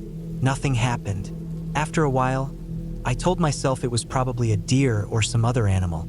Still, I didn't sleep much that night. The next morning, I walked around the cabin and checked the ground. I expected to find animal prints, but I saw something else. A set of footprints. Boots. They came from the woods and led to the backside of the cabin, right under one of the windows. Then they turned around and went back into the woods. My chest felt tight. These weren't my footprints. I hadn't walked around that side of the cabin. They were fresh, probably from last night. I stayed alert the rest of the day. I kept the hatchet close. I didn't go on a hike. I didn't want to be too far from shelter. Every hour or so, I looked out the windows, scanning the woods. I didn't see anything. Nothing moved. That night, I barricaded the front door with a chair. I stacked wood against the back door, even though it already had a strong lock. Sometime past midnight, I heard the crunching again, closer this time. Then something scraped against the back wall. My body went still. I grabbed the hatchet, stepped away from the bed, and stared at the door. The scraping sound came again. It was slow, long, then silence. I didn't move for over an hour. I listened so hard my ears hurt. Eventually, I must have fallen asleep from exhaustion. When I woke up, it was morning. Outside, I checked the back wall. There were marks on it. Not deep, but noticeable. Scratches in the wood, and more boot prints in the frost, leading from the woods to the cabin and back again. My stomach turned. Someone was walking around the cabin in the middle of the night. That day, I finally turned on my phone. There was no signal. I thought about hiking back to the road to get service, but that would take hours. I wasn't ready to leave. Not yet. I told myself it was probably a hunter. Maybe someone who got lost and stumbled on the cabin. But the prints didn't go toward the road, only into the woods. I made a decision that afternoon. If it happened again that night, I'd pack up and leave in the morning. I didn't want to stay out there if someone was creeping around the woods watching me. That night was the worst. Around 2 a.m., I heard footsteps on the porch. Slow, heavy steps. I sat up in bed, heart racing. The fire had burned low. I didn't dare get up to feed it. I stared at the door. The footsteps stopped. Then came a sound I'll never forget. The door handle turned. It was locked, but I could hear the metal twisting, then shaking. Someone was trying to open the door. I got up as quietly as I could and held the hatchet in my hand. The door kept rattling. Then it stopped. Silence again. I didn't move. I stood there for what felt like hours. Nothing else happened. I didn't sleep the rest of the night. In the morning, I didn't even pack. I grabbed my backpack, left everything else, and headed straight into the woods toward the road. I didn't follow the trail. I cut through the forest to avoid being seen. It was hard. The brush was thick, and I got scraped up, but I didn't stop until I reached the road. Once I had signal, I called the sheriff's office and told them what happened. They said they'd send someone out, but they didn't sound very concerned. Probably thought I was just spooked by the woods. I gave them the address and told them where the key was hidden. I never heard back. A week later, I got a call from the cabin's owner. He asked if everything was okay. I told him what happened. He sounded surprised but said I wasn't the first person to leave early. He didn't say much else. I never went back to get my stuff. I didn't care. It wasn't worth it. Something was wrong in those woods. Not ghosts or monsters, just a person, a real person, walking through the forest in the middle of the night, circling a stranger's cabin, scratching the walls, trying the door. The most terrifying part is I never saw him. Not once. Not his face, not his shadow. Nothing. He was careful. He waited until I was asleep. He never made enough noise to let me catch him. I don't know if he was watching me from the trees during the day. I don't know how many nights he was out there before I heard the first sound. All I know is that he was real, and I'll never go back to a cabin alone again.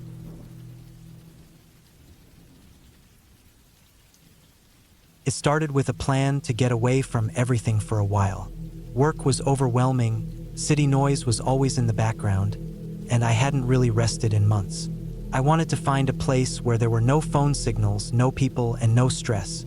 That's when I found an old listing online for a cabin up in the northern part of Michigan. It was far from any town, buried deep in a patch of forest land not too far from Lake Superior. The pictures looked old, like maybe they hadn't been updated in years, but it seemed just fine, small, wooden, simple.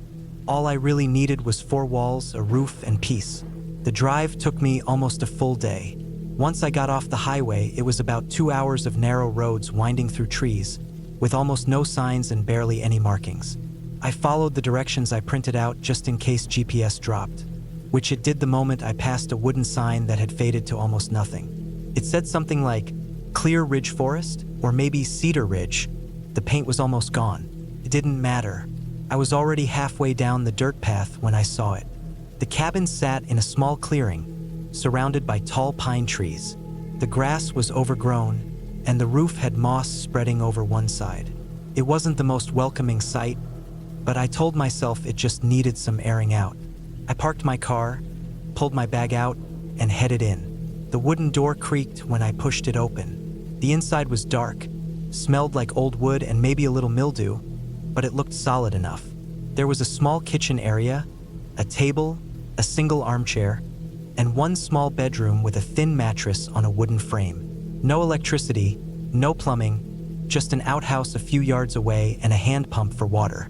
I didn't mind. That was the point. I spent the first few hours cleaning up, sweeping out the dead leaves, opening the small windows, and shaking out the bedding I brought with me. I stacked some wood by the old stove inside and made a small fire to get the place warmer. By sunset, I was tired but content. I ate a simple meal from the supplies I packed, read a few pages from an old paperback I found in a corner cabinet, and then went to bed early. That first night was quiet, maybe too quiet. I was used to the background noise of cars and people, and here every sound was amplified. I heard the wind pressing against the walls, a branch tapping somewhere on the roof, and something moving through the grass outside. I told myself it was a deer or a raccoon. I had to keep reminding myself that nature makes noise too. The next morning was peaceful. I made coffee over the fire, walked a bit around the cabin, and took some photos of the clearing. The air was clean and cold. I noticed a narrow path behind the cabin, partly covered with leaves and branches. It looked like it hadn't been used in years. Still, I decided to follow it for a bit. It ran straight into the woods, twisting and narrowing until I lost sight of the cabin completely. I walked for maybe 20 minutes before turning back. I didn't want to get lost. Later that day, I collected more wood, filtered some water from the pump, and just rested. That night, however, I woke up to a sharp tapping sound. It was fast, like someone drumming their fingers on glass. I sat up in bed, heart racing. The sound came from the front window. I stayed still, waiting to hear it again. It happened once more, then stopped. I got up slowly, walked over, and peeked outside. Nothing, just the black trees and my car in the faint moonlight. I checked the door to make sure it was locked. It was. I went back to bed, but I barely slept. The next few days were normal again. I fell into a rhythm, wake up, make a fire, eat, walk around, and read. But the uneasiness never really went away. Every night I thought I heard things. Twigs snapping too close to the cabin, something brushing against the wall outside, soft thuds that didn't make sense. I started bringing my small hatchet into the bedroom at night. I didn't think I'd need it, but it made me feel better. On the 5th night, something changed. I woke up suddenly around 2 a.m. I didn't hear anything at first, just silence. Then a sound came from the roof. It wasn't loud, just slow footsteps like someone walking carefully. I held my breath. The steps moved from one end of the roof to the other, then stopped. I waited. Nothing. I don't know how long I stayed awake listening, but the next morning, I got up and walked around the cabin to check. There were no ladders, no low-hanging branches, and nothing around that someone could use to climb up. I told myself maybe a raccoon got up there somehow. That day, I hiked deeper into the woods to clear my mind. I found a stream and followed it for a while. I didn't bring my phone since there was no signal anyway, but I kept track of my path carefully. After about an hour, I saw something strange. A few broken branches, like something large had pushed through, and deep marks in the mud that looked like boot prints. I thought maybe a hunter passed through, but the prints were going in a strange direction, not following the natural trail. I followed them a little but then turned back. That night I couldn't sleep. I lay in bed for hours, staring at the ceiling. Just before dawn, I thought I heard breathing. Not mine. It sounded like it was right outside the window. Slow, steady, deep. I didn't move. I just stayed still and waited until light started to filter through the trees. By now, I was running low on food and decided I'd leave the next day. I started packing some things, keeping only what I needed for one last night. That evening, I double-checked the door and windows. I even blocked the door with a chair and moved the table in front of it. I kept the hatchet next to my bed and left a flashlight within reach. At some point in the middle of the night, I woke up again. This time, the sound was clear. Something was trying to open the door. The handle turned slowly. I heard it click, then stop. Then it clicked again. I sat up, heart pounding. The chair I had placed against the door creaked. Then nothing. I sat there in silence for what felt like forever. Then came a low thump against the wall. Then again. Someone was circling the cabin, hitting the walls lightly, testing them. I stayed frozen. Then, I heard the soft crunch of footsteps walking away, fading. I waited an hour before I moved. When the sun came up, I grabbed my bag, threw everything in the car, and got out of there. I didn't look back. I didn't stop until I hit a main road with actual cars and gas stations. I didn't even think about calling the police. What would I tell them? That some sounds kept me up at night? That I saw boot prints in the woods? Took me days to stop feeling paranoid. I kept checking the locks at home, leaving lights on at night. I looked at the photos I took of the cabin and deleted them all. I didn't want to remember it. Not because something supernatural happened, because it didn't, but because something was there. Someone, whoever it was, they never said a word. They never made it obvious. But they were watching. They knew I was alone. They waited. They tested the doors. They walked on the roof. They left boot prints in the mud. And the scariest part of all was knowing that if I had stayed one more night, if I had let my guard down just once, I don't know if I would have made it back. It wasn't a ghost. It wasn't a monster. It was a person. And that made it worse. I never went back to that part of the state. I never rented a cabin again. Now, whenever I think I want to get away from it all, I remember what it felt like to be alone out there, with someone just beyond the trees waiting, and I stay home.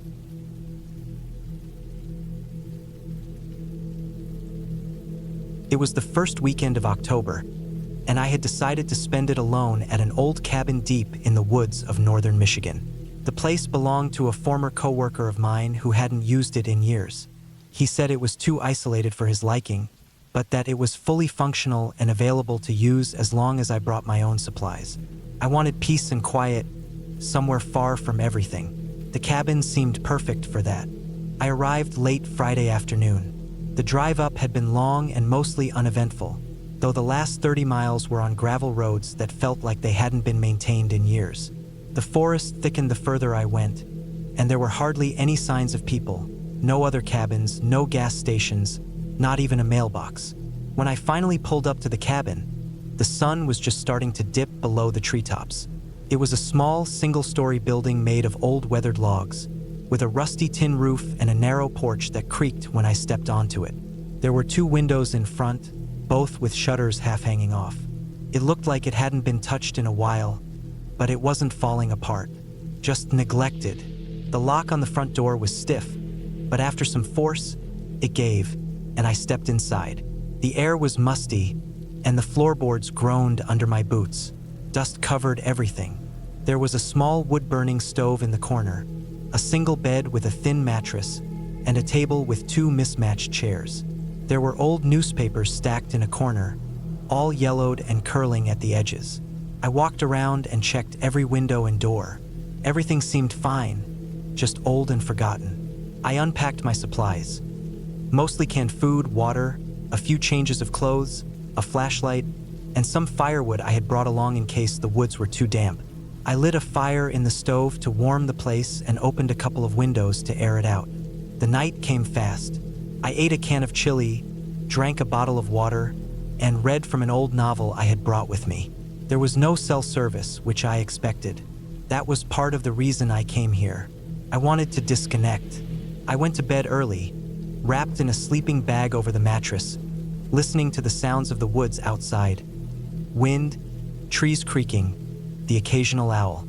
Sometime in the middle of the night, I woke up to a thump. It wasn't loud, just enough to break through my sleep. I lay there listening. At first, I thought maybe it was a branch falling onto the roof or something shifting outside. I didn't hear it again. I waited a few minutes, then drifted back to sleep. The next morning, I stepped outside with a thermos of coffee and stood on the porch. The air was cold, and the forest was completely still. I walked around the cabin, just to make sure everything looked normal. That's when I noticed the faint shape in the dirt about 20 feet from the cabin, what looked like a partial footprint. Not a full one, just the heel and a bit of the arch. Could have been mine from the night before, maybe when I was carrying wood. But the shape was off and it was deeper than my other prints. Still, I let it go. I spent most of the day exploring the woods nearby. There wasn't a trail, so I stuck to what looked like animal paths. I didn't go too far, maybe a mile or two in each direction. It was peaceful, quiet. At one point, I sat on a log and just listened to the forest. No people, no engines, just wind and trees and birds. Around mid-afternoon, I headed back. The cabin looked smaller from the woods, surrounded by tall pines. I noticed then that one of the shutters I had left propped open was now closed. I stood there for a while. I tried to remember if maybe I had closed it and forgotten. It didn't make sense, but I didn't feel scared. More curious. I went inside, checked all the windows and the door again. Still locked. Nothing seemed out of place. Maybe the wind blew it shut. That night, I lit the stove again, made some soup and read for a while. When I went to bed, I left the flashlight next to me. Around 2 or 3 a.m., I woke up again. This time, it wasn't a thump. It was a long, dragging sound, like something being pulled across the porch outside. I froze. The fire had gone out, and the room was completely dark. I sat up slowly and listened. The sound stopped. Then I heard what I thought was the faint creak of a floorboard. Not inside, but on the porch. I didn't move. I didn't breathe. I waited, heart pounding. Then, nothing. No more sounds. I picked up the flashlight and pointed it at the door. The beam lit up the old wood, but nothing moved.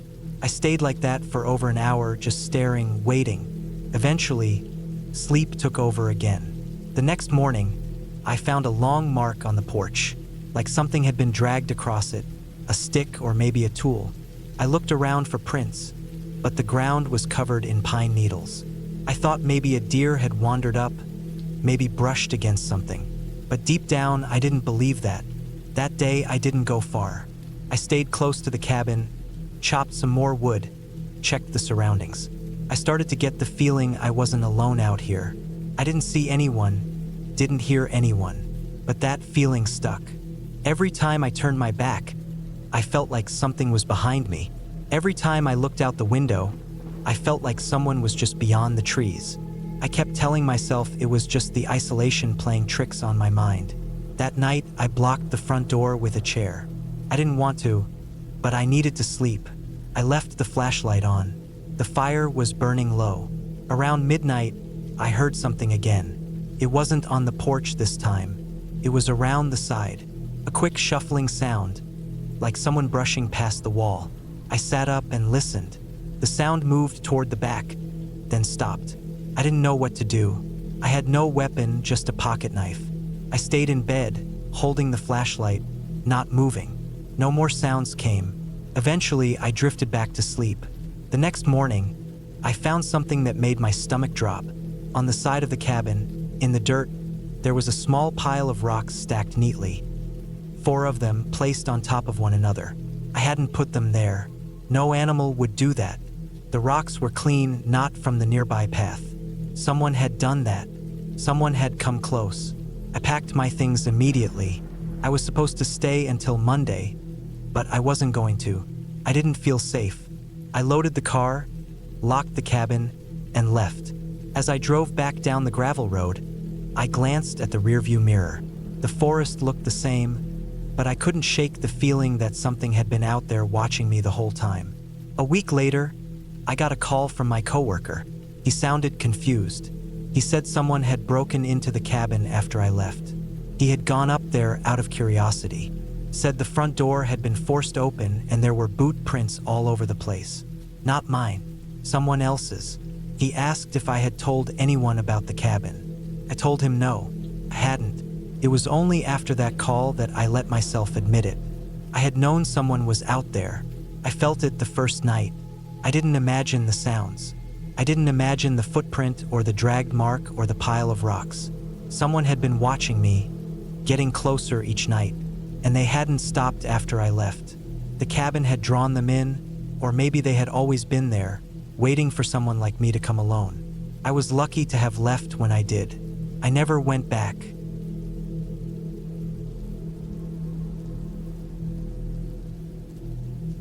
It was early October when I decided to spend a week alone in a cabin deep in the forest of northern Minnesota.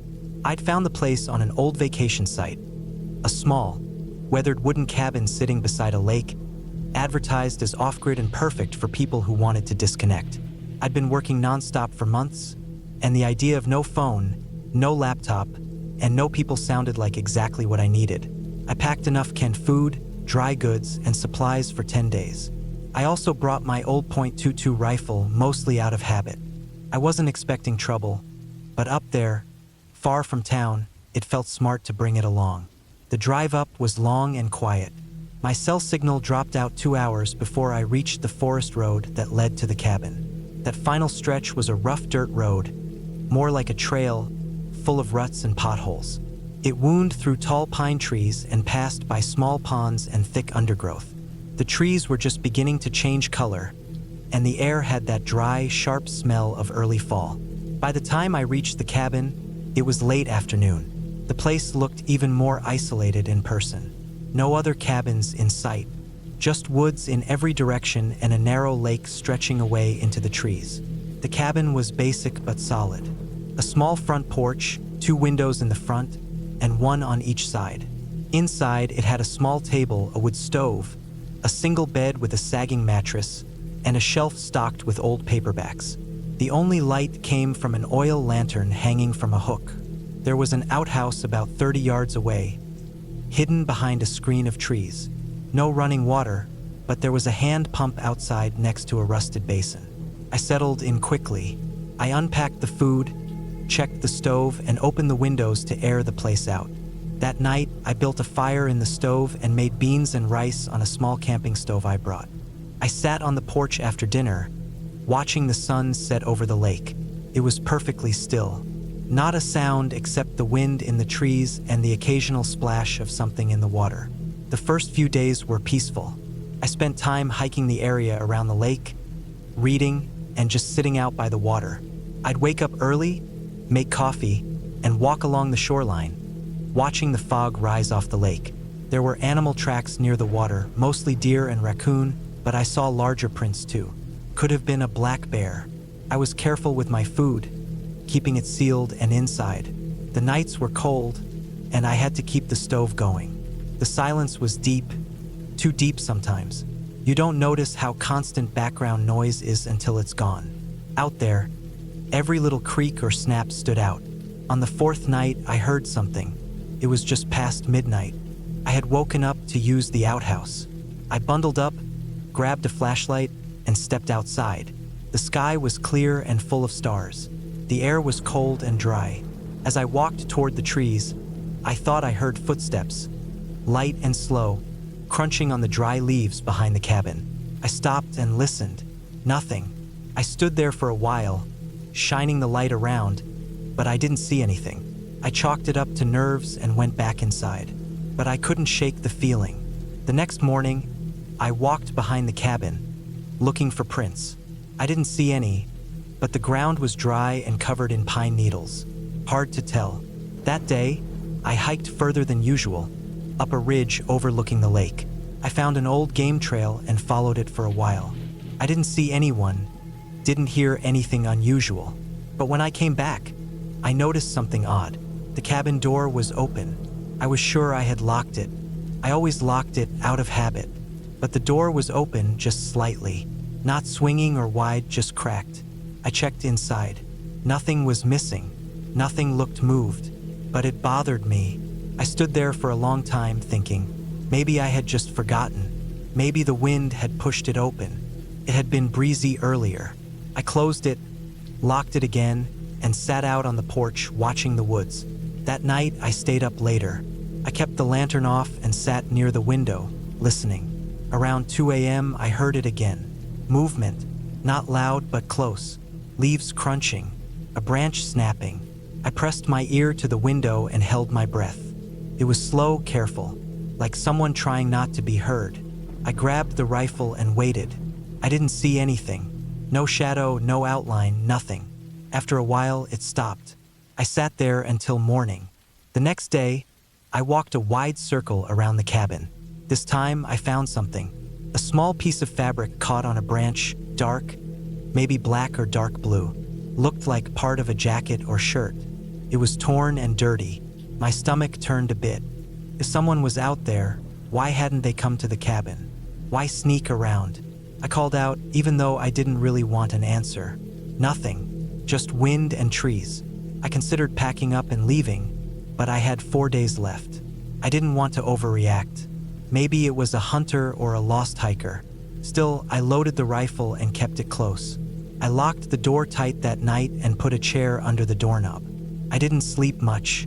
Around 3 a.m., I heard it again. This time it was louder. Footsteps, more than one set, moving around the cabin. I turned off the lantern and sat in the dark, holding the rifle. My heart was pounding so hard I felt it in my throat. I heard what sounded like whispering, or maybe breathing, right outside the front window. Then silence. Long, deep silence. I didn't move. I didn't sleep. The first light, I stepped out, gun in hand. No one there. I walked around the cabin. Still no prints. But I noticed small scratches on the window frame, like something hard had scraped the wood. That was the final straw. I packed up. I got everything into the truck within an hour. I didn't eat, didn't rest. I kept looking over my shoulder, expecting to see someone step out of the trees. But no one came. I drove out fast, bouncing along the dirt road, branches scraping the sides. I didn't stop until I hit the highway. I stayed in a cheap motel that night. Couldn't sleep there either. When I got home the next day, I reported it to the local sheriff's office. They said they'd check it out, but I never heard back. I called the owner of the cabin and told him what happened. He seemed surprised but said he'd take a look himself. That was the last I heard from him. For weeks after, I kept thinking about those nights, about the way the footsteps moved, slow, deliberate, the whispering sound, the door cracked open, that piece of fabric. It all felt wrong, like someone had been watching, testing, waiting. It's been a year now, and I haven't gone back. I still have dreams about it. Dark woods, a quiet lake, and footsteps just beyond the window. I don't know who or what was out there, but I know this. I wasn't alone.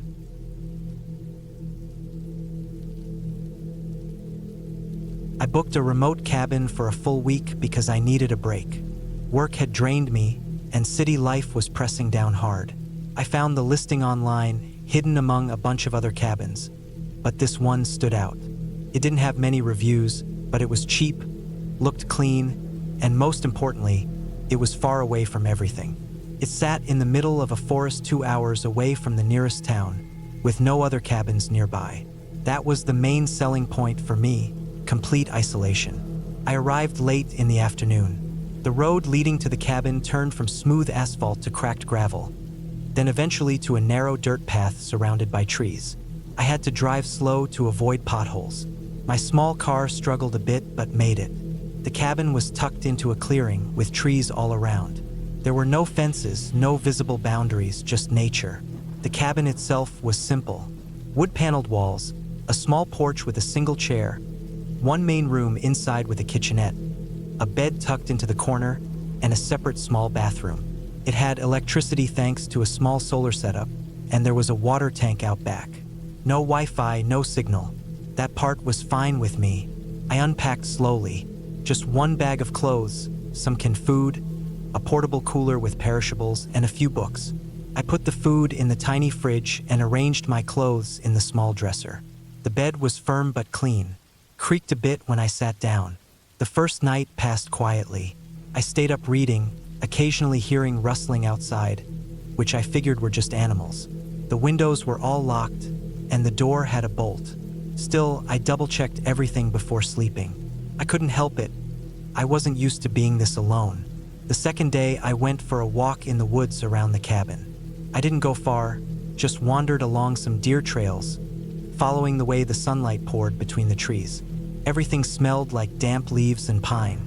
There were birds, small animals darting through the underbrush, and even a few mushrooms growing near tree trunks. Felt peaceful.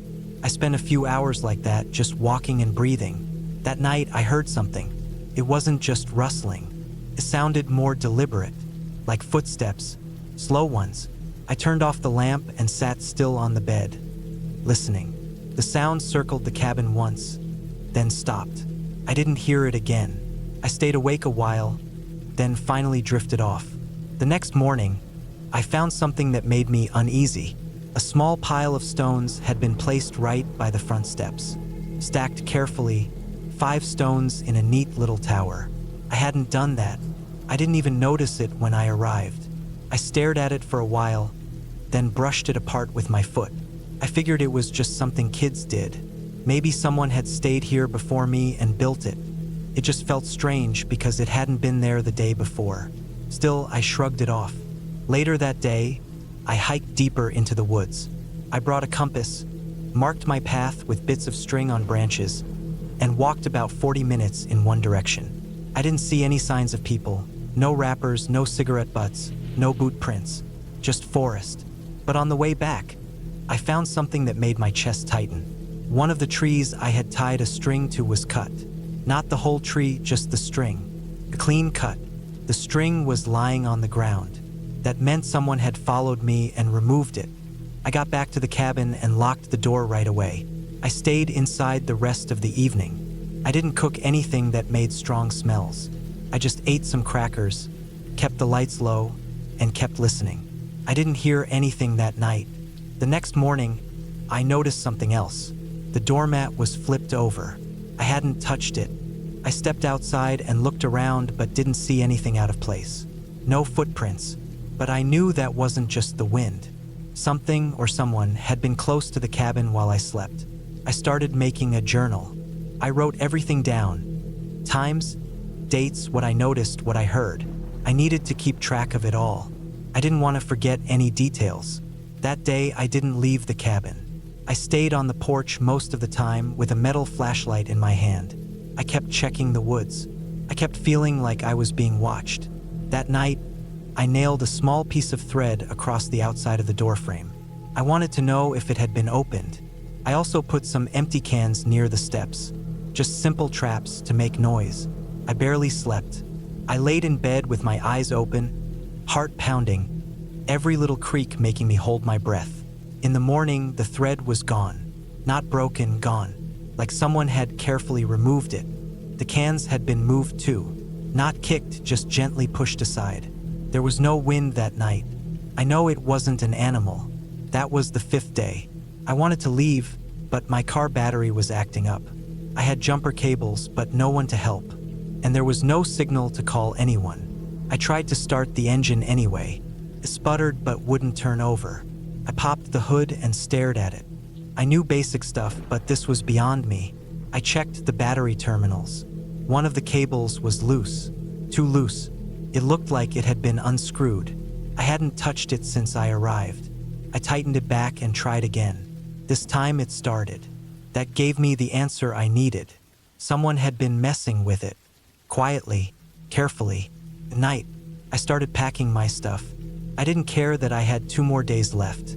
I wasn't going to stay. I threw everything into the bag, shut off the solar inverter, and locked the cabin behind me. I didn't look back.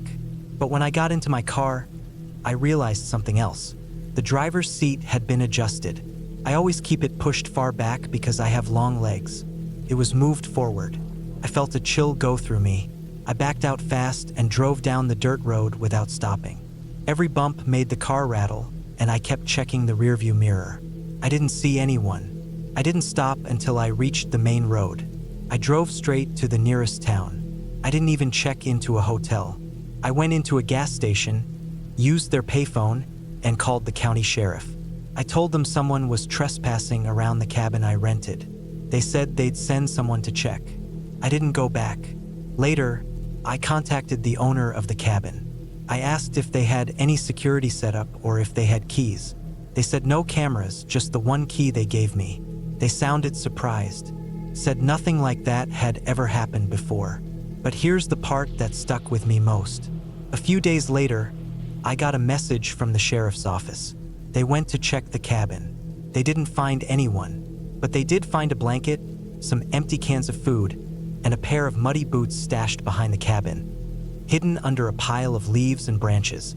Someone had been living nearby, watching, waiting, maybe hoping I wouldn't notice. I still think about it. All the little signs, the rocks, the string, the door thread, the cut cord. Someone had been watching me from the very beginning. I don't know why they didn't do anything worse. Maybe they just liked the game, or maybe I left before they got the chance. Either way, I haven't gone camping since, and I never will again alone.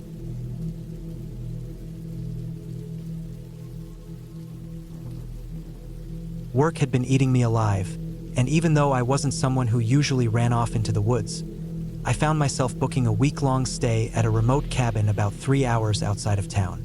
It wasn't fancy or anything. The place was old, single-story, tucked deep into the forest down a dirt road that barely looked like it had been used in years. The photos online showed a wooden porch, an outhouse in the back, and a small wood stove inside. That's all I wanted. Somewhere quiet, away from my phone, email, people, and noise. I packed a few bags, filled the tank, and drove up early Monday morning. The last 20 miles were rough.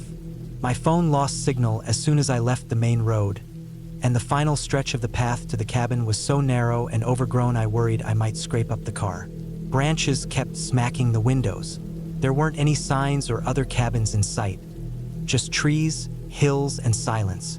The deeper I drove, the more I wondered if this was a bad idea, but I kept going. The cabin was even more isolated than I expected.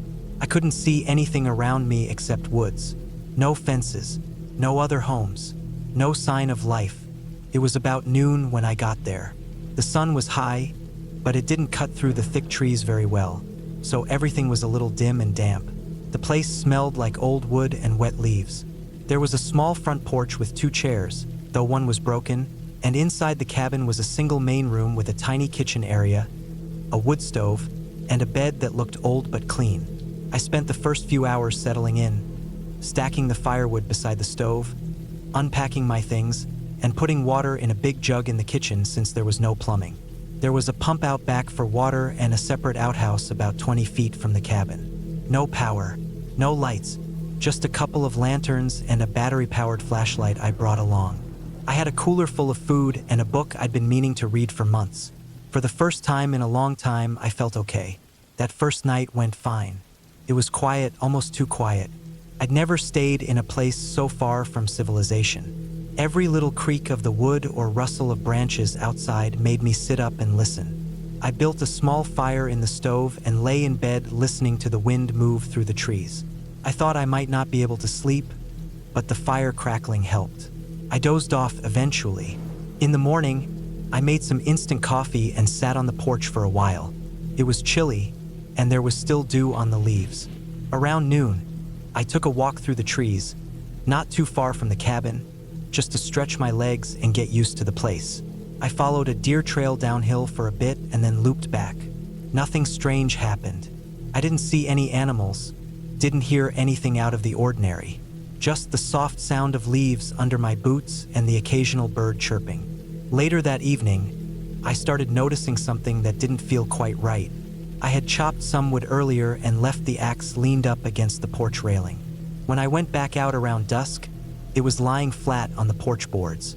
I was almost sure I'd left it standing, but I figured maybe it slipped or I bumped it. I didn't think much of it.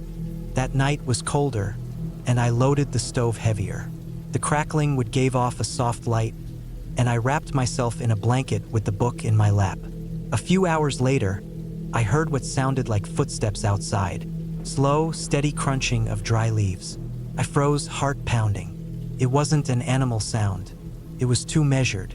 I grabbed the flashlight and quietly moved to the window. Nothing. I stood there for a while, not moving, listening as hard as I could. After a few minutes, everything was quiet again. No wind, no steps, just silence. I thought maybe I was imagining things. Being alone in a strange place could mess with your head. Still, I kept the flashlight close by that night. I didn't sleep well. Every sound kept waking me up, and I kept checking the windows even though I couldn't see anything in the dark beyond the reflection of the room behind me. The next morning, I walked the perimeter around the cabin just to calm my nerves. That's when I found something I couldn't explain. About 30 feet into the trees behind the outhouse, there were boot prints. Fresh ones. Not mine. They were deeper, wider, and clearly going in a different direction than any trail I'd taken. I followed them for a bit just to be sure, and they led off deeper into the woods. Then they stopped. No turn. No sign of where the person went next. Just ended, like they stepped off the trail and vanished. I stood there for a long time, heart thudding in my chest. I told myself it was nothing. Maybe a hunter passing through. Maybe they'd camped nearby. But I didn't like it. I went back to the cabin and locked the door. That night I was on edge. I left the fire low and didn't use the lanterns. I sat in the dark, listening. I didn't hear the footsteps this time, but I felt like I was being watched. The hairs on my arms stayed raised for hours. I didn't sleep. I just lay in bed, heart pounding, listening to the creaks in the cabin and the wind in the trees, waiting. The next day I planned to leave. I started packing my things around noon. That's when I found something I hadn't noticed before. Behind the woodpile near the side of the cabin, tucked between two thick logs, there was a crumpled piece of paper. At first, I thought it might be trash from a previous guest, but when I opened it, I froze. It was a hand-drawn map, not of the area around the cabin. It was a map of the cabin itself. Someone had sketched out the layout: bed, wood stove, porch, outhouse, trees surrounding it. There were red marks along the edges, like places to watch from, and little X's drawn on all the windows. Someone had been planning something. I felt sick. My stomach dropped, and I backed away from the woodpile like it might explode. My mind raced. Someone had been watching me. Maybe they still were. I didn't wait. I grabbed my bags, tossed everything into the car, and started the engine. But when I pulled out onto the narrow path that led out of the woods, something caught my eye in the rearview mirror. Something small and gray, just inside the trees, standing still. I didn't stop to check. I just drove. I followed the dirt road back the way I came, bouncing over roots and ruts, moving faster than I should have, but I didn't care. My hands gripped the wheel so tight they hurt. My mind kept going back to that map. Who drew it? Why? It took almost an hour to reach the main road. I didn't look back once. When I got home, I told myself I was overreacting, that it was probably a prank, or maybe someone else had stayed in that cabin and just forgot the paper. But it didn't sit right. Days passed, then weeks. I couldn't get it out of my head. 2 months later, I read an article online about a man found living in a makeshift shelter deep in the woods near where I stayed. Authorities said he'd been hiding out there for at least a year, stealing supplies from campsites, breaking into cabins, and watching hikers. They called him a squatter, but the report said he'd built peepholes and even used binoculars to watch people from a distance without being seen. They found maps, dozens of them. Some were of state parks, campsites, cabins. Some had dates. Some had notes scribbled about people, what they wore, what they did, how long they stayed. None of them were signed. No one knew his name. He wouldn't talk. I looked through the photos in the article. One of the maps was exactly like the one I found. Same cabin, same X's. I didn't sleep that night. I didn't sleep well for a long time after that. And I've never gone back to the woods.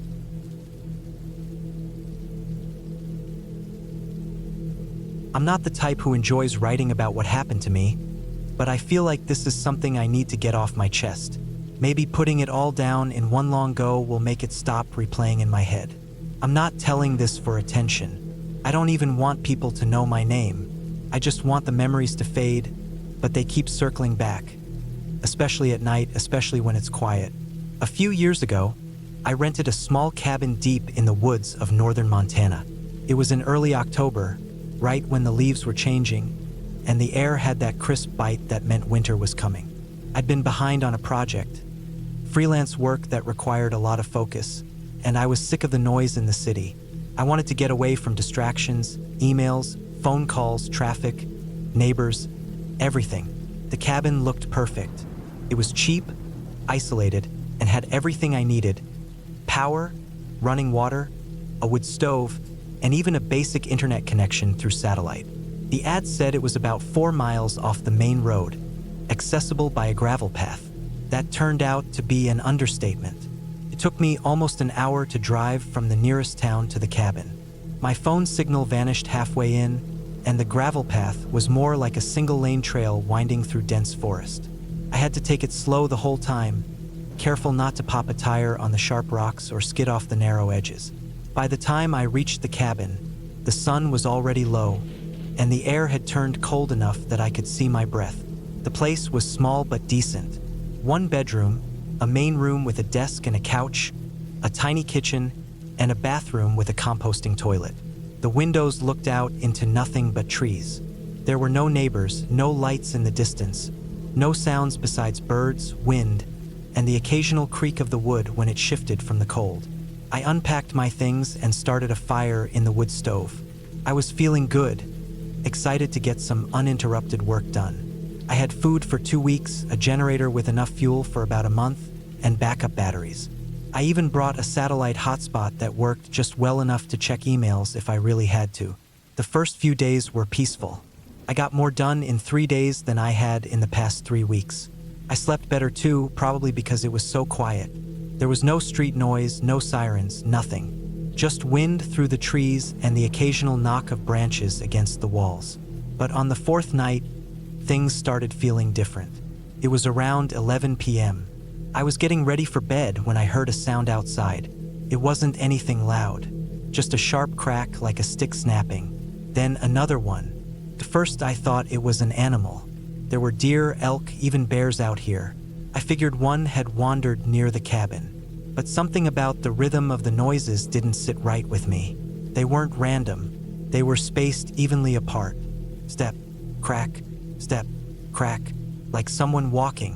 I turned off the lights inside and looked out the window, trying not to be seen. My eyes took a while to adjust to the darkness, but I didn't see anything.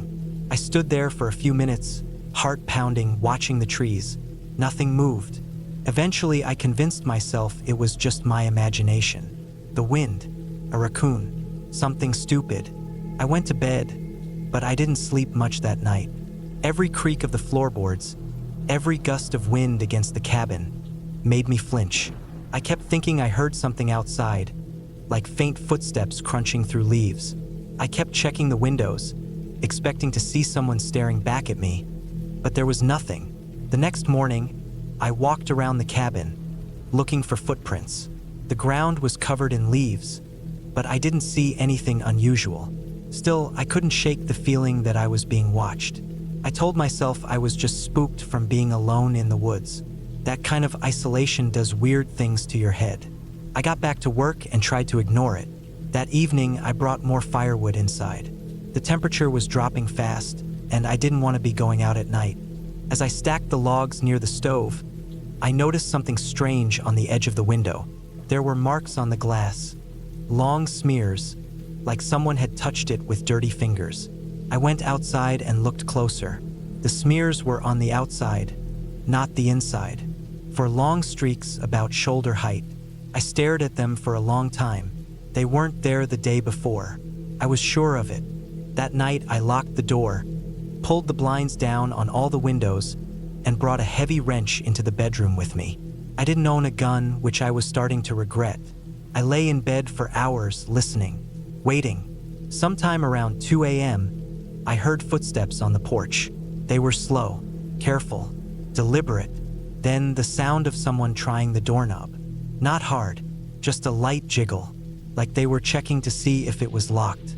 I stayed frozen in bed. Every hair on my body stood up. I held my breath, listening. After a few seconds, the footsteps moved to the window. Tap. It was light, just a soft tap on the glass. Tap. Then silence. I stayed awake until the sky began to lighten. I didn't hear anything else. When it was finally morning, I opened the door and stepped out. There were faint indentations on the ground in front of the porch, but the leaves made it hard to tell. I walked around the cabin slowly, heart pounding in my chest. I didn't find anyone, didn't hear anyone, but the smears were back on the window, this time on the one facing the forest. I'd had enough. I packed my stuff, threw it in the car, and tried to leave. The road out was worse than I remembered. It had rained during the night, and the trail was muddy and slippery. My tires kept spinning on the incline. I made it about halfway before the car got stuck. I got out and tried digging around the tires, putting down branches for traction. Everything I could think of. Nothing worked. The back end of the car was sunk too deep. I didn't have a signal on my phone, and the nearest town was at least 10 miles away. I could either stay at the cabin one more night and try again in the morning, or start walking and hope I didn't get lost. I decided to walk. I loaded my backpack with water, some snacks, and a flashlight, and I marked the cabin's location on my GPS before I lost the signal. I figured if I followed the road backward, I'd eventually reach the main road. It wasn't ideal, but I couldn't stay there. About 2 miles in, I heard something behind me. At first, it was just branches snapping. Then footsteps, slow and steady. I stopped walking and turned around. Nothing. I kept walking. Every few minutes, I'd hear them again. Whenever I stopped, they stopped too. Always just far enough back that I couldn't see anything. I picked up my pace. After about an hour, I reached a curve in the trail. Just before I turned the bend, I stopped and hid behind a thick tree. I waited, and then I saw him, a man. He stepped into view from around the bend, about 50 feet behind me. He was tall, wearing a heavy jacket and a dark beanie. His face was pale, and he had a rough, scruffy beard. He wasn't holding a bag or gear, just something small in one hand. I couldn't see what it was. He stood there, looking down the trail. I held my breath and didn't move. He didn't call out, didn't walk forward.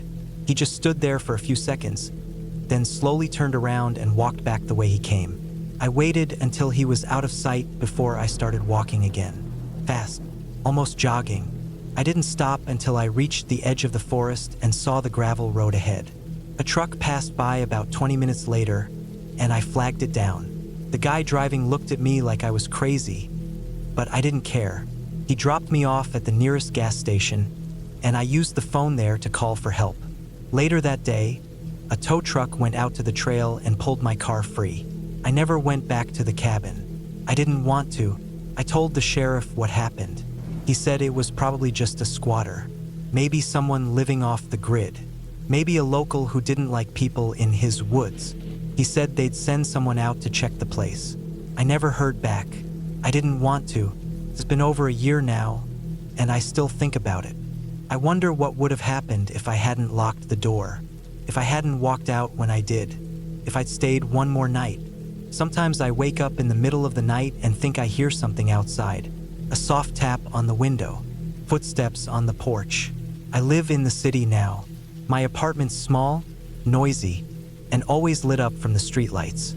But I sleep better here than I ever did out there in the woods. Because at least here, when I hear someone outside my door, I know I'm not alone.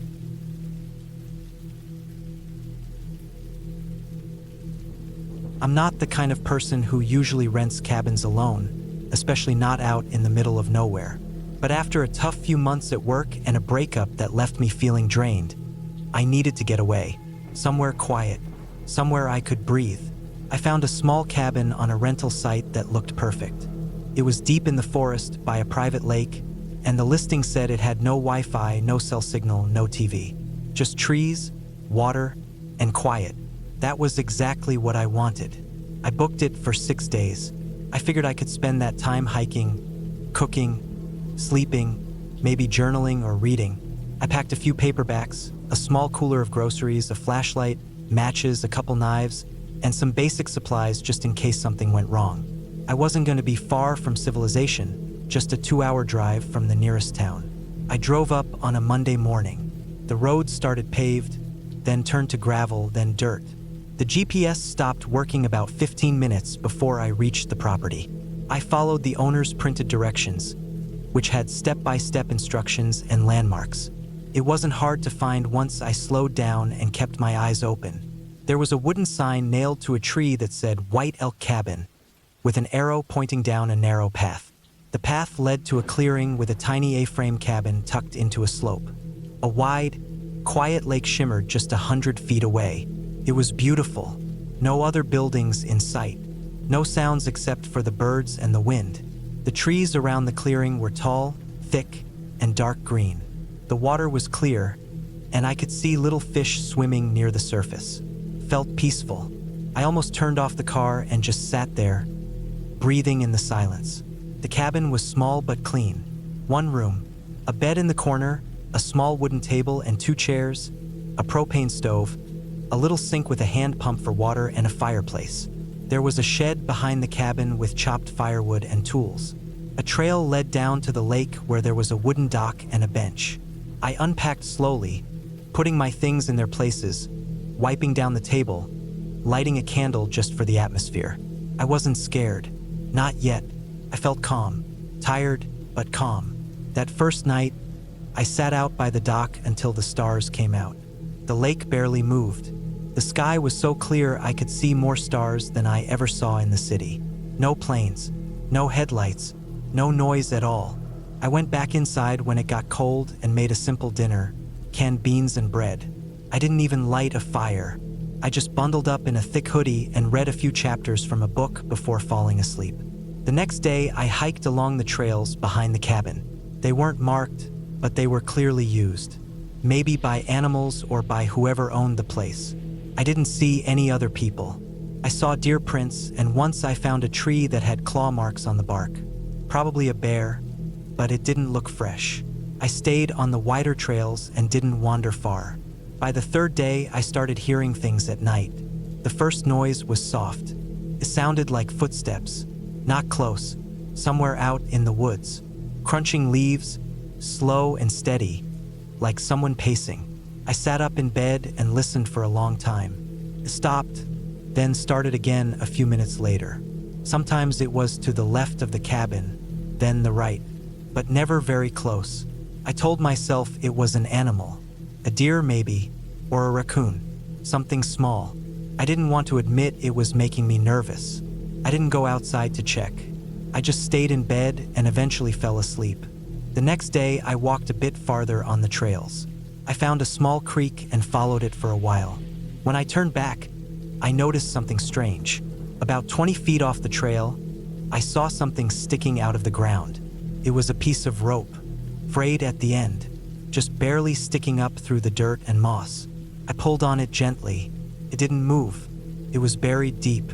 That gave me a weird feeling. Not fear exactly, just discomfort, like it didn't belong there. I left it alone and kept walking, but I couldn't stop thinking about it. That night, the footsteps were louder. It sounded like someone was walking in circles around the cabin. I could hear the crunch of leaves, the snap of small twigs. At one point, it sounded like they were just behind the back wall. I sat up in bed again, holding the flashlight. I didn't want to turn it on. I didn't want to let whoever or whatever was out there know I was awake. I didn't sleep much, just drifted off here and there. By the 5th day, I wasn't enjoying the silence anymore. I was starting to feel paranoid. I checked the windows. I checked the lock on the door. I made sure the shed was still shut tight. I walked around the cabin in daylight and looked for footprints, but the ground was too hard in most places to tell. I did see some old cigarette butts by a tree about 30 feet from the cabin. I hadn't seen those before. I don't smoke. They weren't fresh, but they weren't soaked by rain either. I felt something shift in me then, like a warning. I thought about leaving early, but I didn't. Part of me didn't want to admit I was scared. I had one more night to go. I told myself I'd pack up early the next morning and head out as soon as the sun came up. That night was the worst. Couldn't sleep. I kept hearing small thuds outside, like something bumping against the walls. A few times it sounded like someone dragging something along the ground. Then, close to midnight, I heard a sharp knock, just once, on the front door. I didn't move. I didn't even breathe. After about 10 minutes, I got up and turned on the flashlight. I aimed it toward the door and waited. Nothing happened. I didn't hear footsteps anymore, just silence. I stood like that for almost an hour before finally backing into the bed and sitting down with the light still on. I didn't lie down. I just waited for morning. As soon as it was light enough to see, I got dressed and packed fast. I didn't eat. I didn't even brush my teeth. I just threw everything into the car and started the engine. The road out of the cabin felt longer than I remembered. I kept checking the rearview mirror. Every bump in the road made me feel tense. I didn't relax until I was back on paved roads and could see other cars again. When I got home, I didn't talk about it for a while. Not because I thought no one would believe me, but because I didn't fully understand what happened. I still don't. But about a week later, I got a text from an unknown number. No message, just a photo. It was a picture of the cabin, taken from outside. Through the front window, you could see me sitting at the table reading a book. The photo was taken at night. I was alone, or so I thought. I deleted the text, changed my number, and reported it. But there wasn't much to go on. I never heard back. I never went back into the woods, and I never will again.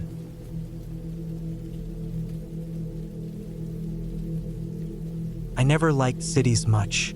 All the noise, lights, and people made it hard for me to focus. For years, I told myself that one day I'd escape to somewhere quiet, somewhere deep in nature where I could finally get things done. So when my friend told me about a remote cabin he and his brother used for hunting trips in the winter, I jumped at the chance.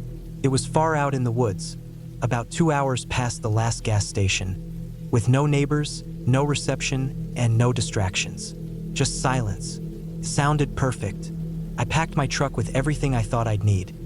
Canned food, bottled water, extra batteries, warm clothes, and some firewood just in case. I also brought my laptop and notebooks since the main reason for the trip was to finish a report I'd been putting off for weeks. I didn't think much of the cold or being alone. I actually looked forward to it. The drive was peaceful. The winding road cut through a forest of tall, bare trees. Snow covered most of the ground, and the deeper I drove, the more isolated it felt. Eventually, I reached a narrow path that veered off the main road and led into the woods. That was the start of the private trail to the cabin. It was barely wide enough for my truck, and I had to drive slowly to avoid slipping off into a ditch. After about 30 minutes of crawling along the snowpacked trail, I reached the cabin. It was simple but solid, dark wood with a steep roof and a narrow chimney that puffed out smoke from the old stove inside. There were no fences, no lights around it, just open forest in every direction. I parked beside the porch, stepped out, and just stood there for a minute. Everything was quiet. I couldn't even hear birds. Inside, it was colder than I expected, but it only took a few minutes to get the wood stove going. I brought in my bags, set up my laptop on the small wooden table near the window, and organized the food on the shelves in the little kitchen. The cabin had no plumbing or electricity, just a hand pump for water outside and a gas lantern I brought for light. I felt like I had stepped into another time. I liked it. The first night was uneventful. I stayed up late, writing in my notebook by lantern light, bundled up in a thick sweater and 2 pairs of socks. The wind howled now and then, but I figured that was normal for this area. I went to bed sometime after midnight, layered under blankets. It took a while to fall asleep because of the cold, but once I did, I slept hard. The next morning, I made coffee on the propane stove and sat near the window, watching the snowfall. That's when I noticed the first thing that felt off. There were footprints in the snow near the tree line. I hadn't seen them the day before when I arrived. They were maybe 50 feet from the cabin, just standing there in a straight line. No signs of animals or disturbances around them, just boot prints, as if someone had walked up from the woods, stopped, and stood there watching. I tried to be logical. Maybe they were mine and I just forgot. But I had only walked from the truck to the cabin. I even checked. My boots didn't match the ones I was looking at. These were bigger and deeper.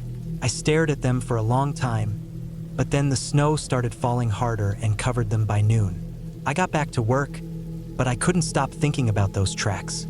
It made me start noticing every small sound.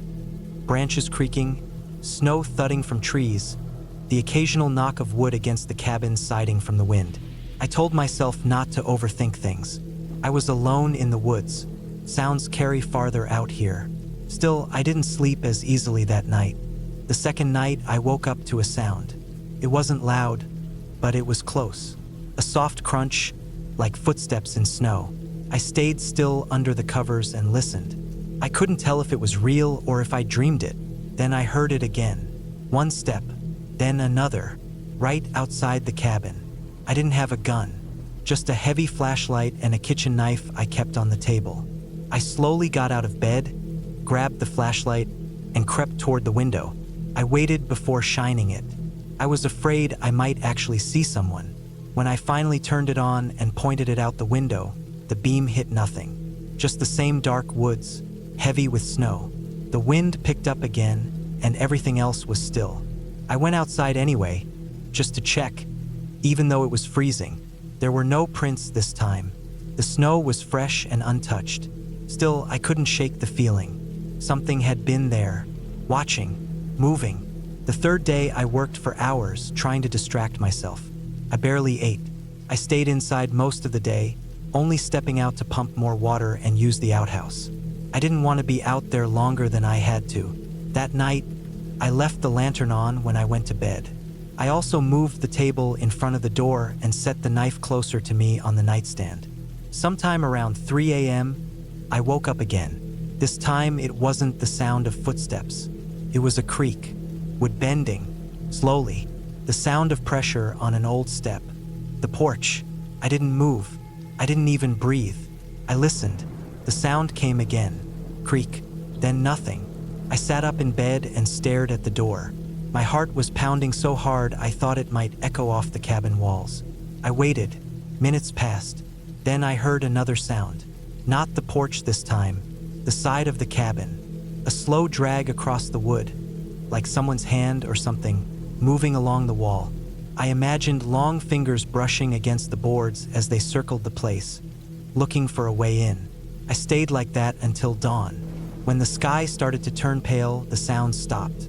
I got dressed fast, threw on my coat and boots, and stepped outside with my flashlight. I walked around the cabin. That's when I saw them. Footprints again. This time just 10 feet from my window. Clear and deep, circling the whole cabin. They weren't mine. I hadn't stepped out the day before. These were fresh. The air felt heavier that day, like the woods were holding something back, keeping it behind the trees. I decided not to stay another night. I packed what I could and loaded the truck. But when I turned the key, the engine clicked once, then died. I tried again. Same result. Battery was dead. I checked under the hood, but nothing seemed out of place. Still, it wouldn't start. I didn't have a phone signal.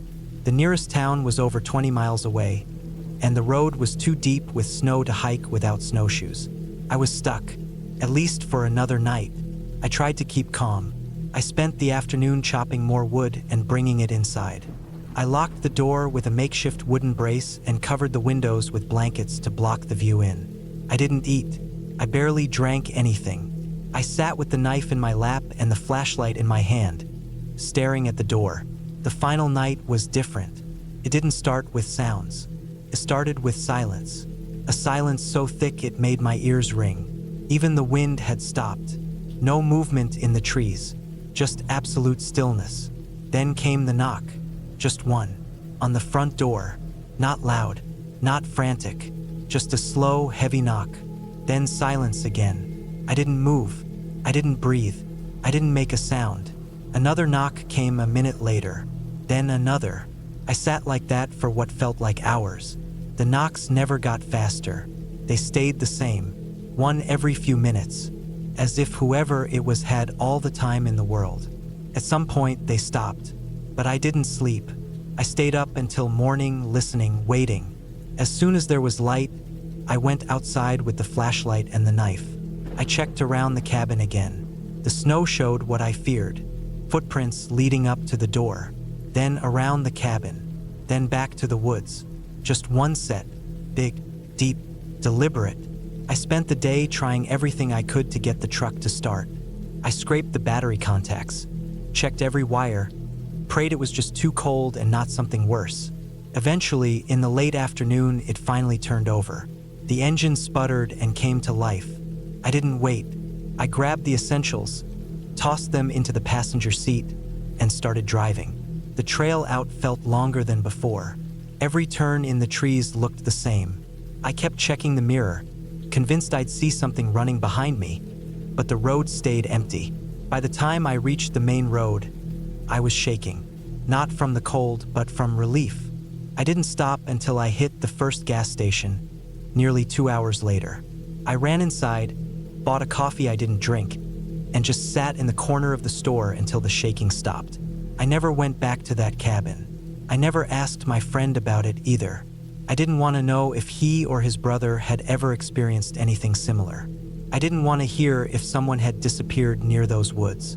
I didn't want to find out who or what was walking around the cabin every night.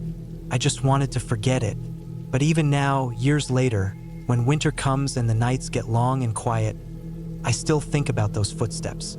I still wonder what would have happened if I had opened the door that night.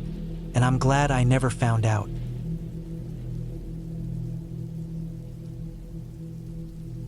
It was late September when I finally took the break I had been pushing off for months. I had been stuck behind a desk too long, staring at screens, barely getting sunlight except during short lunch breaks. Work had been exhausting, and I felt like something inside me was slowly burning out. So, I rented a small cabin deep in the northern woods of Michigan, not far from the Huron National Forest. The place was remote, no phone service, no internet, and about an hour away from the nearest small town. That was exactly what I wanted. The drive up was long. Once I got off the main roads, it was gravel, dirt, and potholes. My car rattled the entire way, and I had to slow down to almost a crawl in some places. The trees got denser the farther I drove, wrapping around the narrow road like a tunnel. It was quiet, almost too quiet. By the time I reached the cabin, it was just starting to get dark.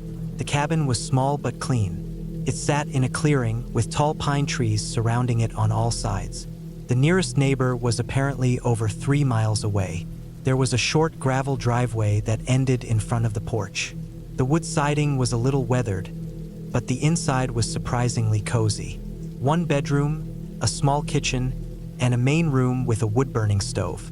No TV, no radio, just the sounds of the forest. The first night was peaceful. I made some instant noodles on the gas stove, drank a couple of beers I had brought, and sat on the small porch in front of the cabin with a blanket wrapped around me. I watched the stars come out through the gaps in the trees. I could hear crickets and owls in the distance. That first night, I slept like a rock. The next day, I woke up early. I had packed some supplies, and my plan was to just relax, maybe hike a little. There were some unmarked trails nearby, and I had a map, although it was old and not too detailed. After a slow morning and a big breakfast, I put on my boots and headed out. I started off down a trail behind the cabin that seemed barely used. The ground was covered in fallen leaves, and I had to push past branches that hung low. The forest felt untouched. I didn't see any signs of other people, no wrappers, no footprints, no signs, just me and the trees. I walked for hours, not really paying attention to the time. I found a small stream, followed it for a while, and came across a ridge with a view of the valley below. It was beautiful. I sat there for a long time, eating a protein bar and drinking water. But the sun started to drop behind the trees, and I figured it was time to head back. That was when I noticed something strange. When I turned back the way I had come, I couldn't find the same trail. I walked a few steps, thinking maybe I had missed a turn, but the woods all looked the same. I tried to follow the stream back, but it branched off in ways I hadn't noticed before. I began to feel uneasy. I wasn't lost, not yet, but something felt off.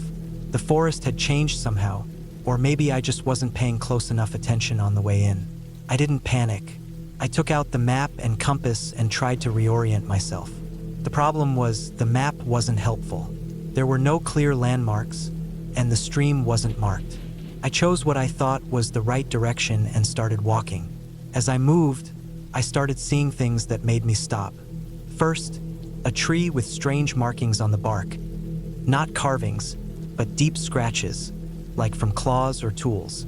Then I found a broken down wooden crate that looked like it had been there for decades. There were rusty nails sticking out of it, and the wood was blackened like it had been burned. By the time the sun had dropped low, the woods began to feel colder. My breath fogged in the air, and the noises of the forest had died down.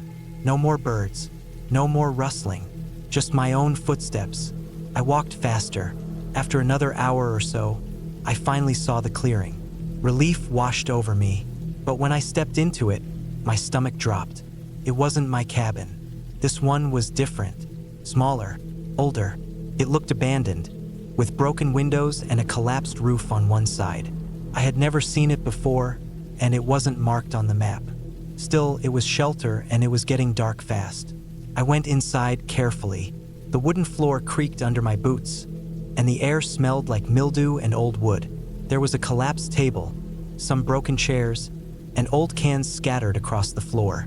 The place looked like it hadn't been touched in decades, but it was dry and it kept the wind out. I decided to stay there for the night and find my way back in the morning. I had my backpack, a flashlight, some snacks, and a few layers. I cleared a corner and sat down, eating in silence. I planned to keep the flashlight off to save batteries, but I kept it in my hand. Sometime around midnight, I woke up. I didn't know what had stirred me, but something had. I listened.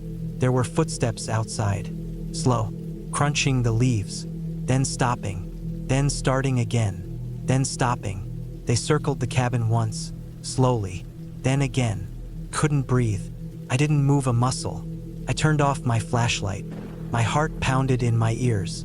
After a few minutes, the footsteps stopped completely. I waited and waited. I never heard them again. Eventually, I fell back asleep, if you could even call it that. The next morning, I left as soon as the light came. I didn't even eat. I just walked. I picked a direction and didn't stop. After hours of climbing hills and pushing through brush, I finally heard something that made my knees go weak. A car engine. I made it to the dirt road, and after walking another mile or two, I saw my own car. I was back. I didn't even go into the cabin. I got in the car and drove. Back home, I tried to forget it, but I couldn't. A few weeks later, I called the small rental company that owned the cabin. I asked if there were any old buildings nearby. They said no, nothing for miles. Curious, I went back on Google Earth and tried to look at the area. I found the cabin I stayed in. The trails were visible too, but there was no second cabin anywhere in that forest. I zoomed in again and again. Nothing. I never told anyone the full story. Not until now. And I never went back. Not to that cabin. Not to those woods. Not again.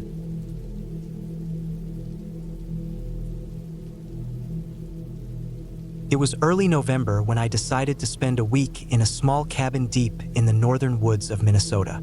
I had found the place listed online by an older man who only rented it out to those looking for real solitude. No phone signal, no internet, no electricity. Just a wood-burning stove, a hand pump for water outside, and miles of forest in every direction. That was exactly what I wanted. I had been feeling drained after months of working long hours, constantly being around people, and I needed a place where I could just breathe and be away from everything. I packed up my truck with the essentials.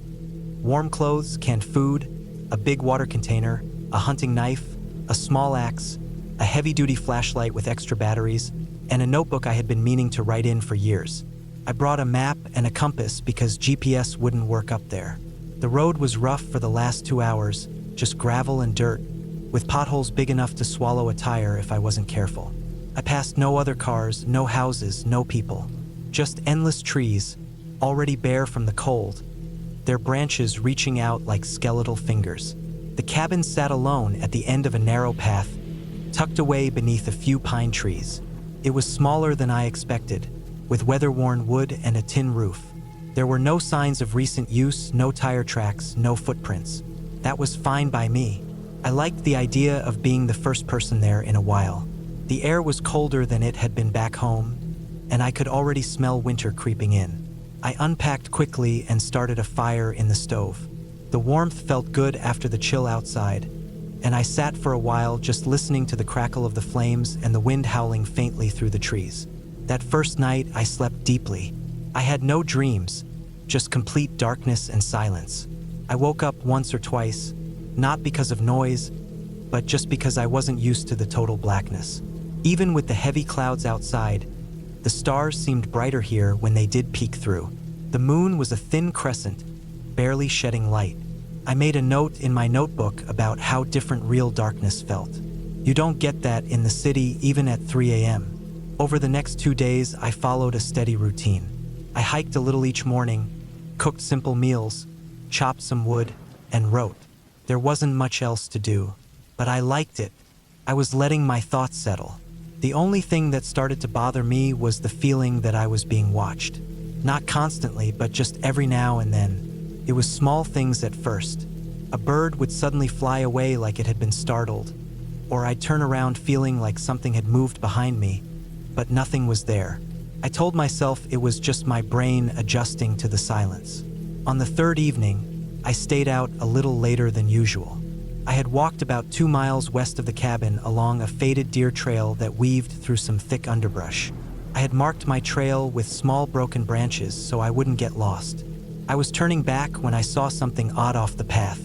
It was a pile of rocks, perfectly stacked. Not big, just maybe 6 or 7 stones, but carefully placed one on top of the other like a tiny monument. It looked too clean to be natural. Something about it made me uneasy, but I didn't touch it. I kept walking back, checking my marks to make sure I was on the same trail. When I got back to the cabin, the sky was already darkening. I started a fire and sat in the warmth, but I couldn't stop thinking about that rock pile. It didn't belong there. It felt out of place, like it had been made recently. I told myself animals couldn't stack rocks. Maybe another person had been out there, but who? I hadn't seen a single soul since I arrived. No cars, no footprints, no sound of people. That thought sat in my stomach like a stone. The next morning, I walked back to where I saw the rock pile. It was gone. There was no sign it had ever been there. No disturbed dirt, no fallen rocks, nothing. I walked a little farther down the trail and I found another one. Same kind of stack, but this time there were 8 stones. Taller. Again, perfectly balanced. I stared at it for a long time. I thought about knocking it over, but something stopped me. It felt like I wasn't supposed to touch it. I hurried back to the cabin and didn't go out again that day. I stayed inside, keeping the fire going, and tried to read. Every little sound outside made me freeze. Twigs snapping, wind rustling the trees. I kept telling myself it was animals. Probably deer, maybe squirrels. But I couldn't shake the feeling that something else was out there. That night, I heard footsteps. Not right outside the cabin, but out in the trees.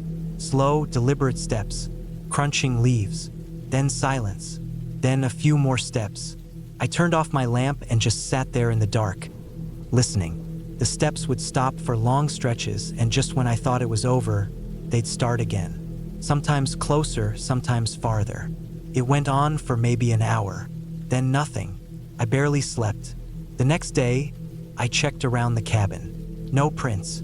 The ground was hard and dry, but I checked anyway. Nothing. I hiked out to the trail again, but I didn't go far. I didn't see any new rock piles. Everything looked normal, but that didn't comfort me. I came back early and stacked wood by the door. Not because I needed it, but because I didn't want to go back out after dark. That night, I barricaded the door from the inside with a chair wedged under the handle. I didn't want to act paranoid, but I needed to feel like I had some control. I left the fire burning and kept my flashlight within reach. I didn't hear any footsteps, but I did hear something tapping on the back wall of the cabin. Once, then twice, then silence. I didn't go outside to check. On the 5th day, I made the decision to leave a day early. Something didn't feel right and I didn't want to push it. I packed my things that morning, but I planned to stay one more night and head out first thing in the morning when the sun was up.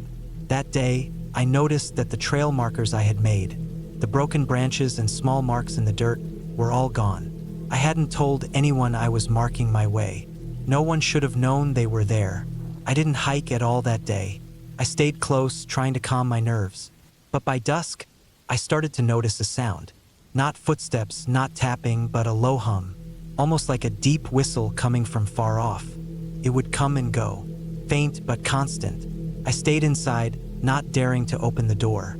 Later that night, I was lying on the floor near the stove, wrapped in my sleeping bag, when I heard the unmistakable sound of breathing outside. Slow, deep breaths, not mine. I held my own breath and listened. It moved around the cabin. Soft footsteps, then the breathing again. Closer, then a long scrape along the front door, like something dragging its hand across the wood. I grabbed my flashlight but didn't turn it on. I just waited. The breathing stopped after a while. I stayed awake until morning, not sleeping at all. As soon as the sky began to lighten, I grabbed my bag, threw everything into the truck, and took off.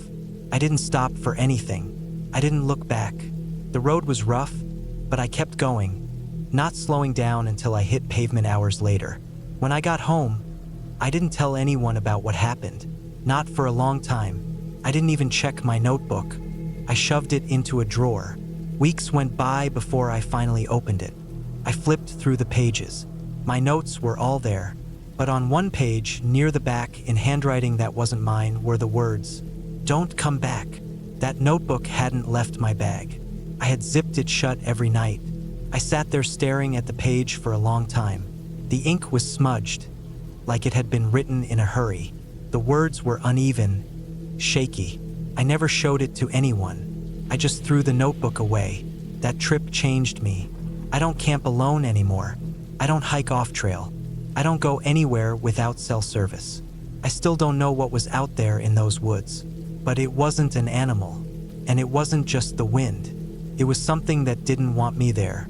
Something that made sure I knew that. And I got the message, loud and clear.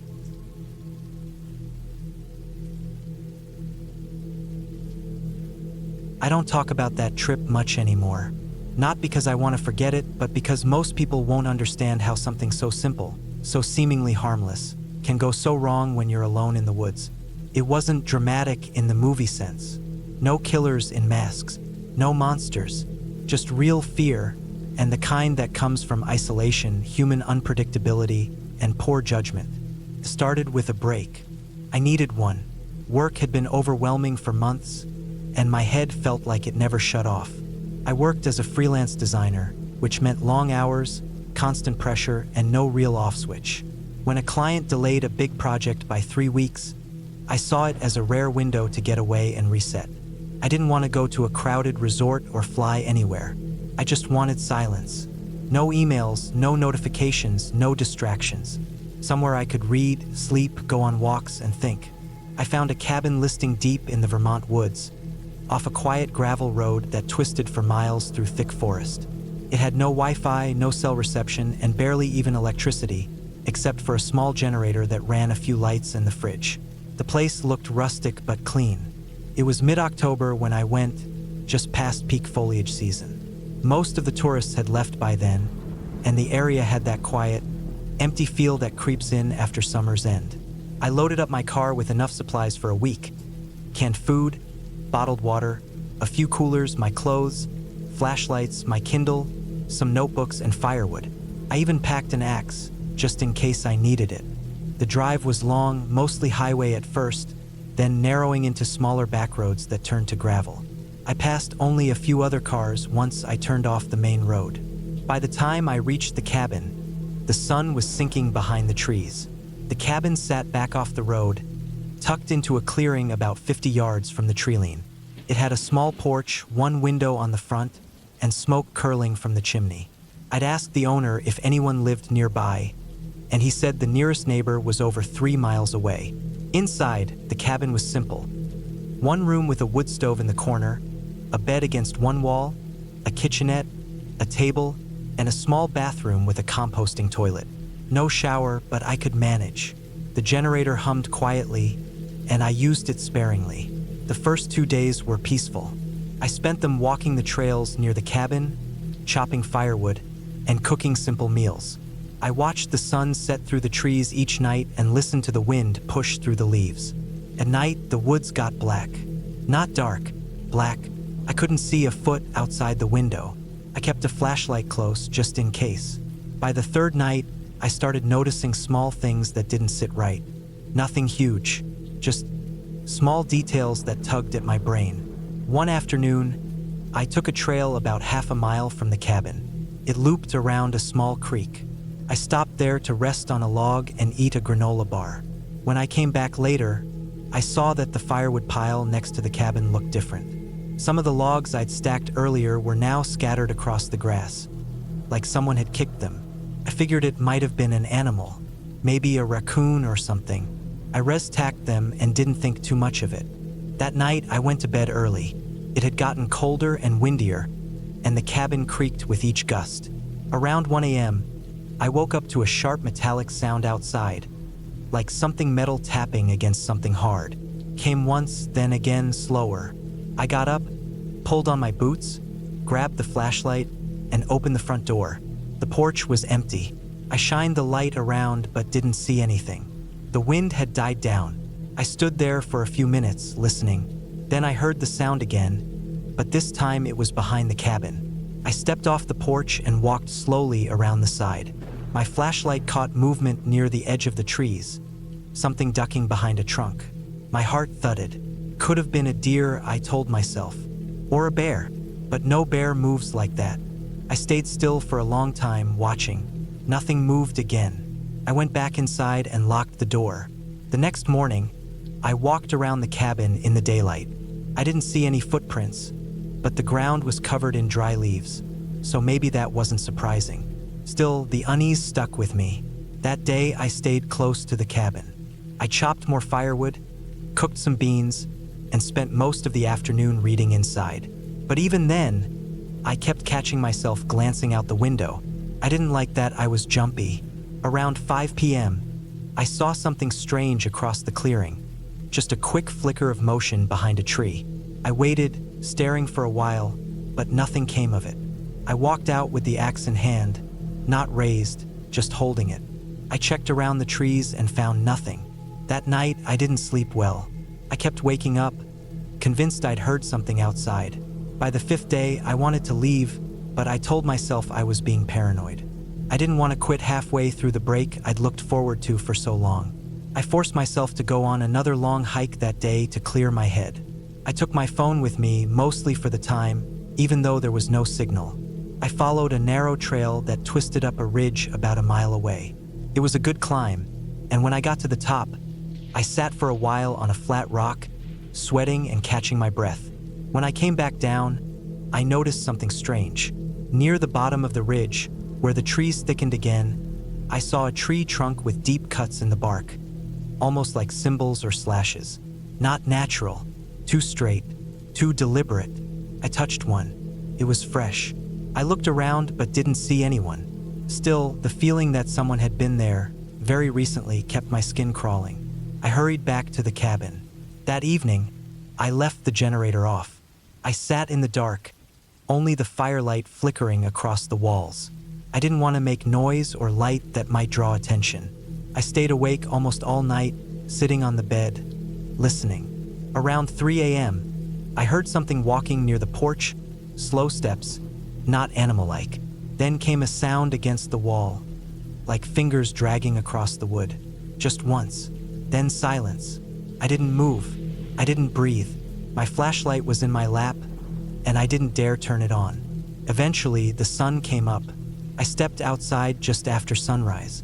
The ground was damp from morning dew, and there were footprints in the leaves near the porch. Not boot prints, just feet, bare feet. I couldn't explain it. Who the hell would be walking barefoot out here in 30-degree weather? I packed everything. I loaded the car with shaking hands. I didn't even eat breakfast. As I got into the driver's seat and turned the ignition, I looked up the trail. I froze. At the far end of the clearing, maybe 40 feet into the trees, there was a man standing there. He was lean, dirty, with matted hair and a long coat. He didn't move. He didn't wave, just stared. I drove, fast. The gravel crunched under my tires as I sped down the road. I didn't stop until I was an hour away and saw the first gas station. I didn't report anything. What would I have said? When I got home, I checked the listing. It had been removed. I tried to find news about anything strange in that area. Nothing. No missing persons, no squatters, no police reports. I don't know who that man was or how long he'd been near that cabin. I don't know if he was just some drifter hiding in the woods or someone more dangerous. Maybe he thought I wouldn't notice him. Maybe he planned to wait longer. I'll never know. But I know this. Something was very wrong out there, and I'll never, ever stay in a cabin alone again.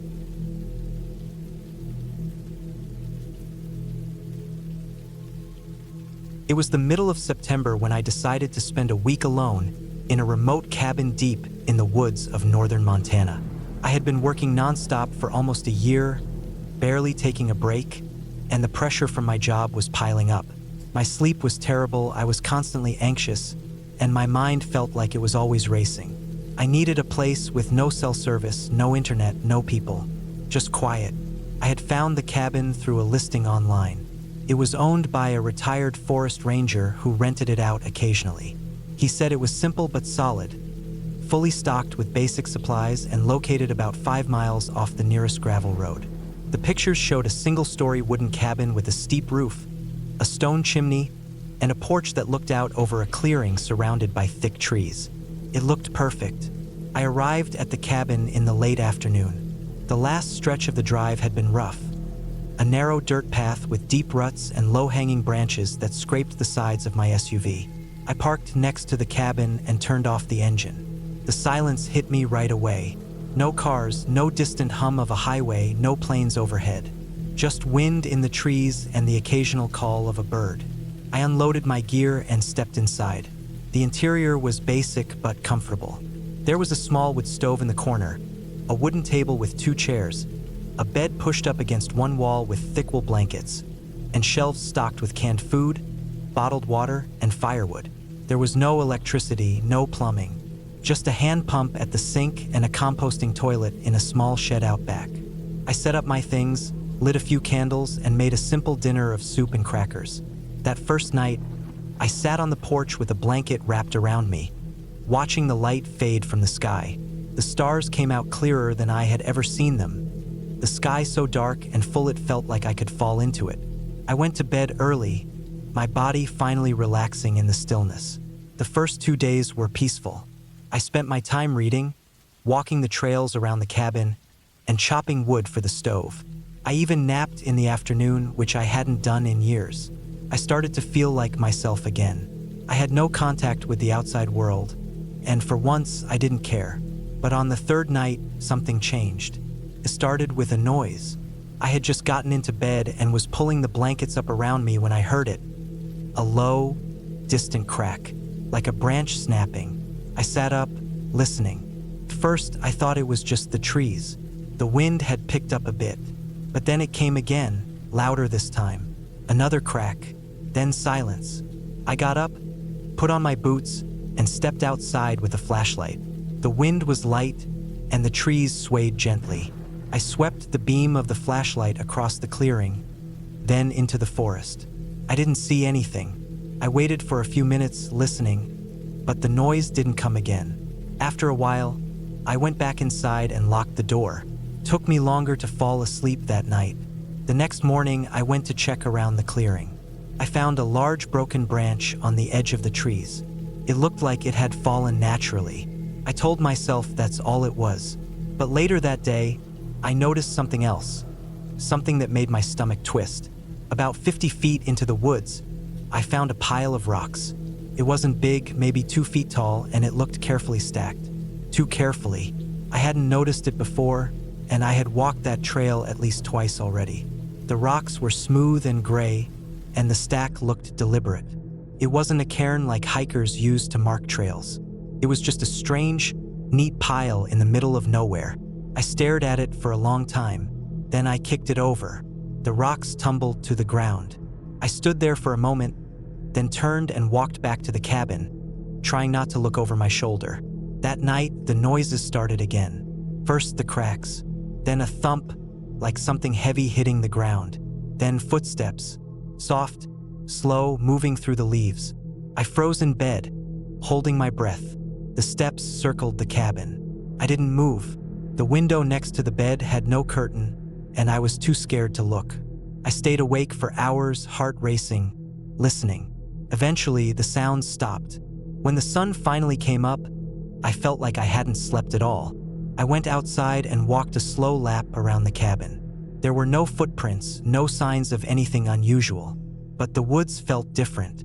The air was heavier. I started to feel watched. I told myself I was just on edge. I hadn't spoken to anyone in days, hadn't seen another person in almost a week. I made breakfast, chopped some more wood, tried to distract myself. But around noon, I found another rock pile. This one was smaller and closer to the cabin. It hadn't been there before. I was sure of it. The stones were different this time, round and reddish, stacked in a perfect little pyramid. I didn't kick this one over. I just stood there for a while, then went back inside and locked the door. That night, I didn't sleep. The footsteps came again. This time, they stopped right outside the door. I heard breathing, not an animal. It was slow, deep, human breathing. My whole body tensed. I didn't move. I waited. Then the breathing stopped, and I heard the steps move around the cabin. They circled twice, then faded into the woods. When the sun rose, I packed my things. I decided I would leave a day early. I had gotten what I came for, quiet, rest. But now it was time to go. I put everything in the car and started down the dirt road. I drove slow, watching the trees. Every now and then, I thought I saw movement, a shape between the trunks. But when I looked again, there was nothing, just trees. When I reached the gravel road, I stopped and got out to stretch my legs. That's when I saw the third rock pile, right behind my car. This one was tall, almost waist-high. It hadn't been there when I arrived. I looked around, but the woods were silent. I got back in the car and drove, not stopping until I hit pavement. I never went back to that cabin. I didn't tell the owner what happened. I didn't leave a review. For weeks after, I had nightmares of footsteps outside my window. I started sleeping with the lights on. I live in a city now, in an apartment on the 3rd floor, surrounded by people. I still take walks in the park, still love the outdoors. But I never go deep into the woods alone anymore. And if I ever see a pile of rocks in the middle of nowhere, I walk the other way. Not because I believe in ghosts or fairy tales, but because someone put it there. Someone who didn't want me around. And I don't ever want to meet them.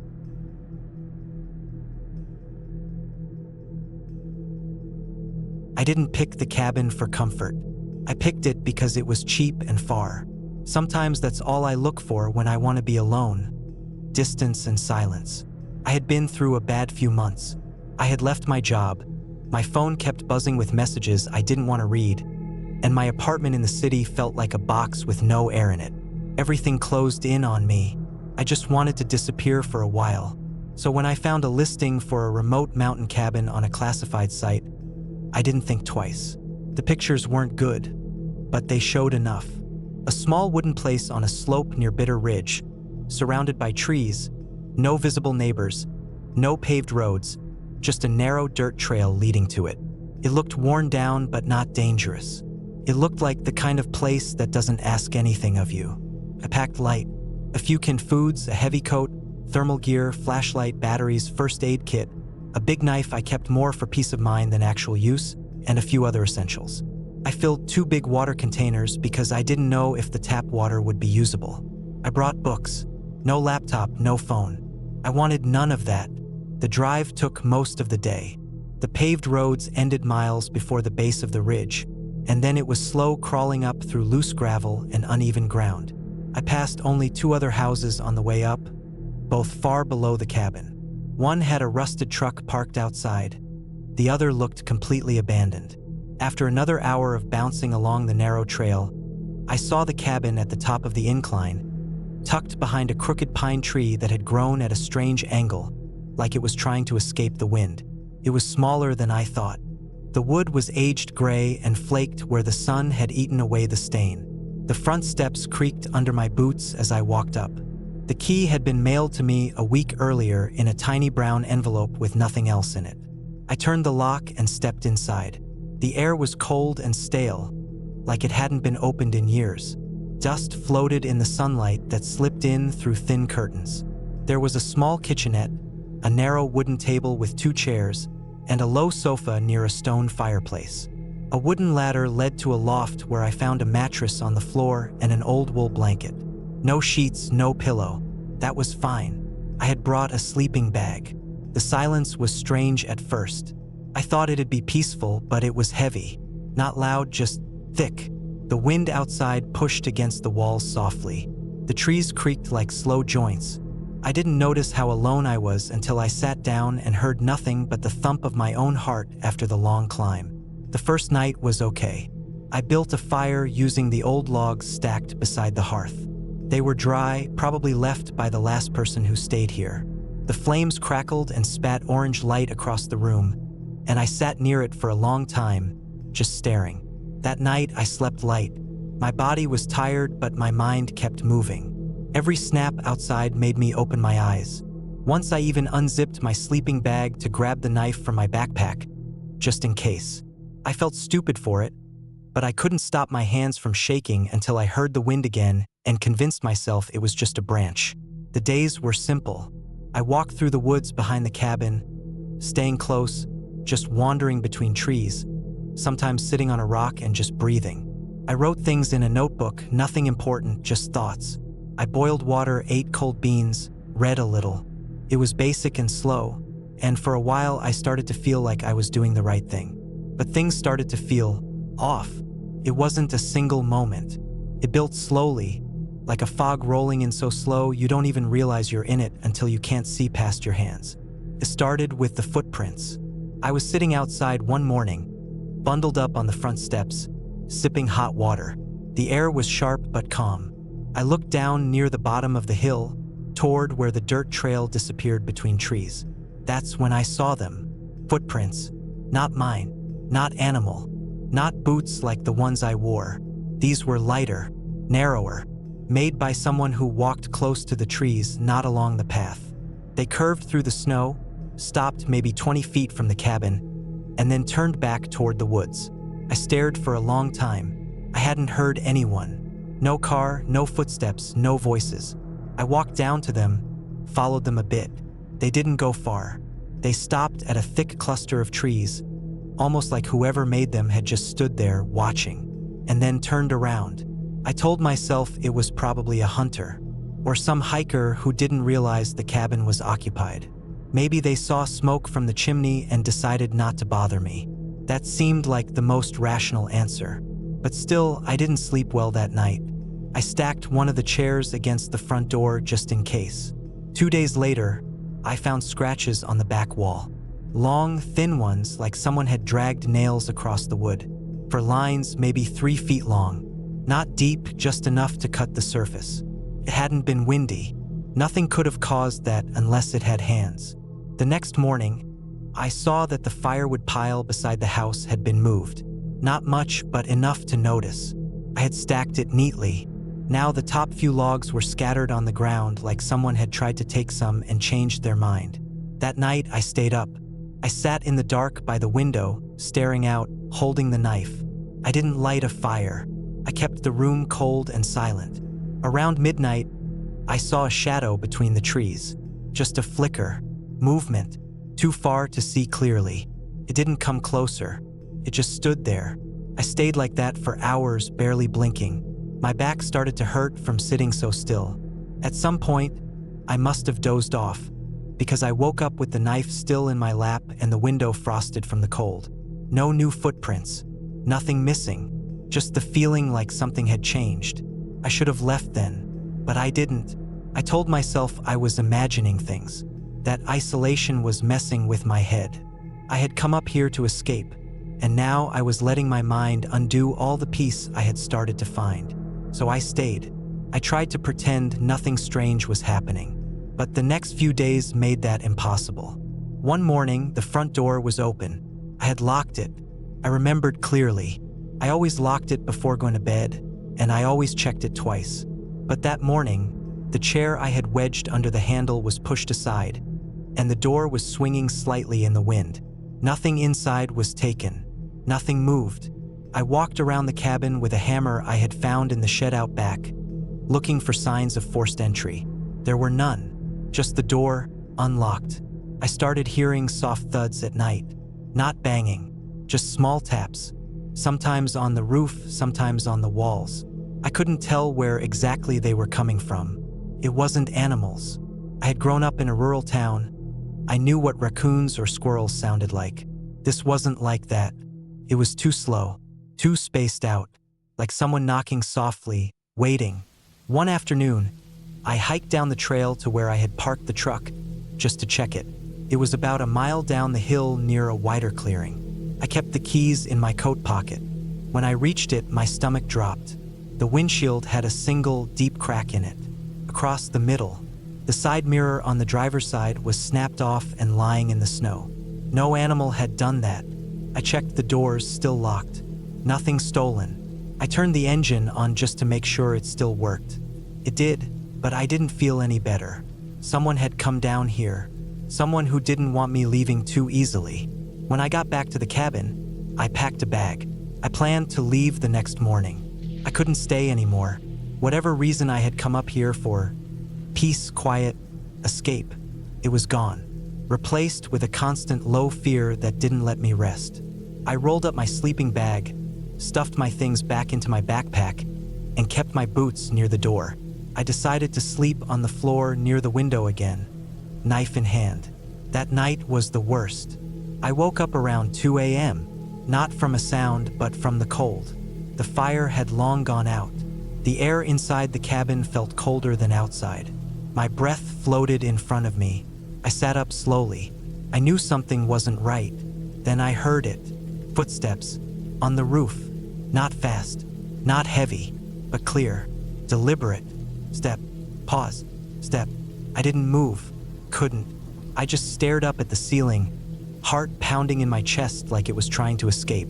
The steps moved slowly from one end of the roof to the other, then stopped. I sat frozen for what felt like an hour. Then I heard something fall near the back wall. A soft thump in the snow. I crawled to the back window, peeked through a crack in the curtain. There was a shape near the shed. It stood still, facing the cabin. It didn't move. I backed away from the window, hands shaking, trying not to make noise. I didn't sleep again. I didn't even sit. I stood by the door until the sun came up, holding the knife, staring at the doorknob like it might turn at any second. As soon as it was light, I grabbed my backpack and left. I didn't bother locking the door.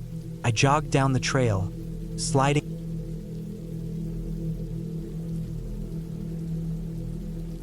It was early October when I decided to get away for a week.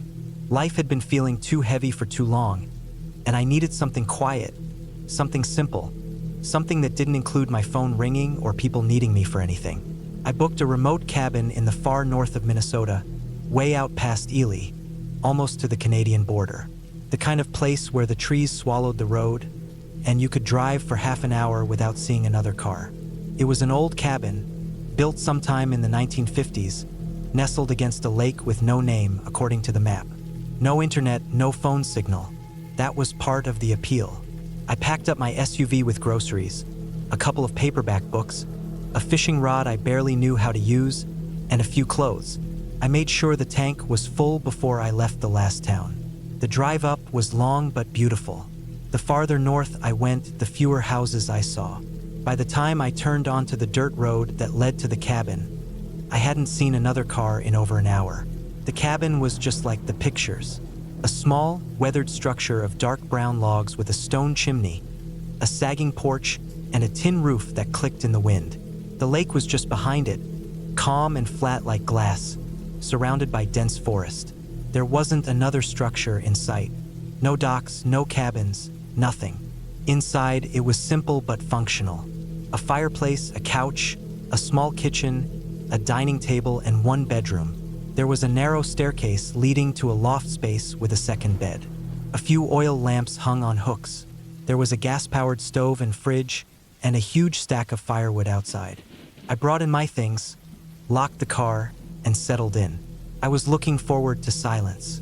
That first day was peaceful. I read most of the afternoon, watched the sun drift lower over the lake, and made a simple dinner. It got dark early, around 6:30. Without power lines nearby, the cabin was truly dark when the sun went down. I lit a few oil lamps and the fireplace. The wind picked up, and I could hear it creaking the roof. I had no cell signal, but I expected that. I put the phone in my bag and left it. That night, I had a hard time falling asleep. I kept hearing sounds outside. Twigs snapping, the wind brushing against the windows, the occasional knock against the wooden siding. I tried to ignore it. It's the woods, I told myself. Animals moving around, trees shifting, nothing to be scared of. I managed to fall asleep around 2 in the morning. The next morning, I made coffee and stepped outside. The ground was damp. It hadn't rained, but the grass was wet and the leaves looked darker, like someone had poured water over everything. I walked around the side of the cabin. That's when I saw the footprints. They were muddy, human footprints. Not mine. Too big, too wide. I wasn't wearing boots. These prints were clearly from boots. They started from the woods, moved across the side of the cabin, and ended just outside one of the windows, the bedroom window. I crouched down and looked closely. The mud was still fresh. I pressed my own fingers into the soil nearby and got the same dark, wet smear. I stood up and looked around the woods. There was nothing, not a sound, not even birds.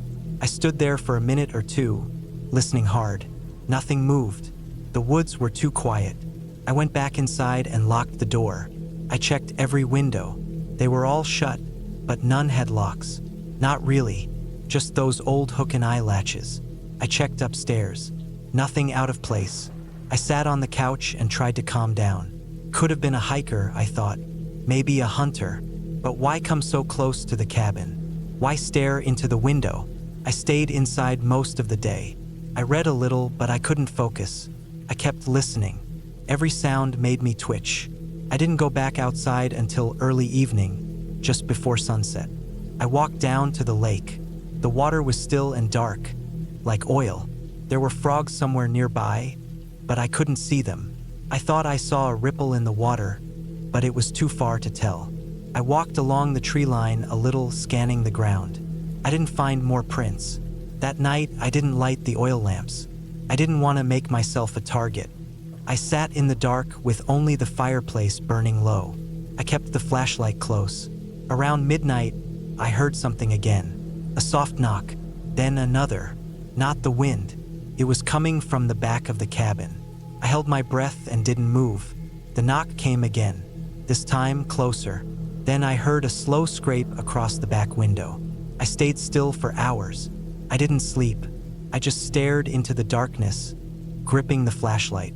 The sound stopped eventually, but I never heard anyone leave. No steps, no snapping branches, just silence. The next morning, I found more footprints. This time, they went all the way around the cabin. Same boots, same direction. They walked around the place like someone casing it.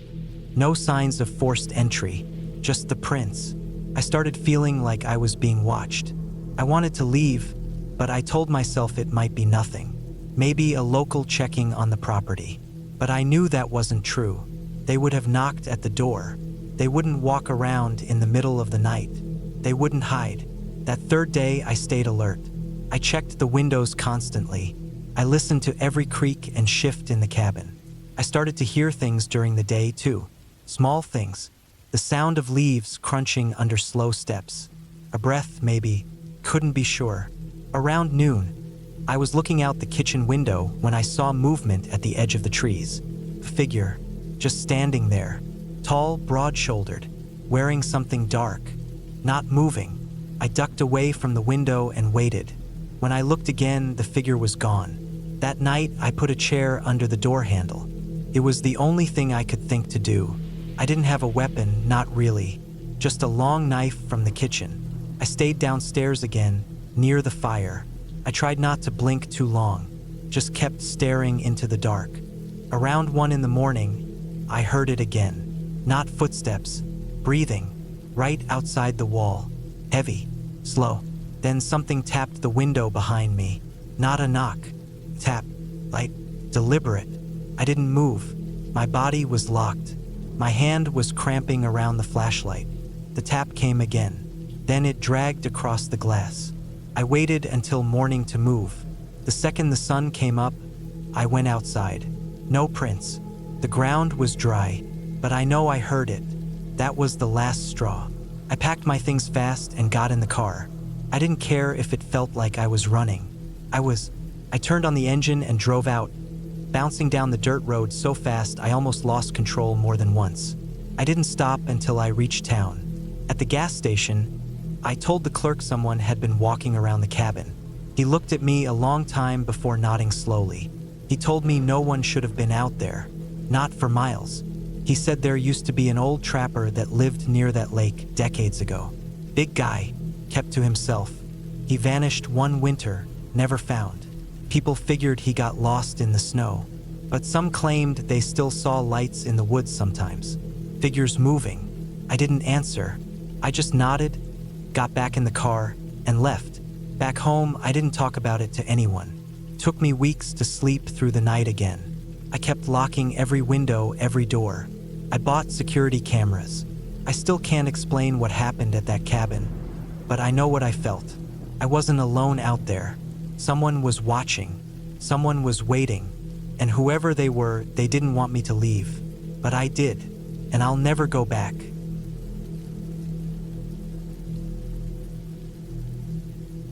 It was the middle of October when I decided to spend a week alone in a cabin deep in the woods of northern Montana. I had rented the place off a small website that listed privately owned remote properties. The photos looked simple. A single-room log cabin with a wood stove, a cot, and an outhouse around the back.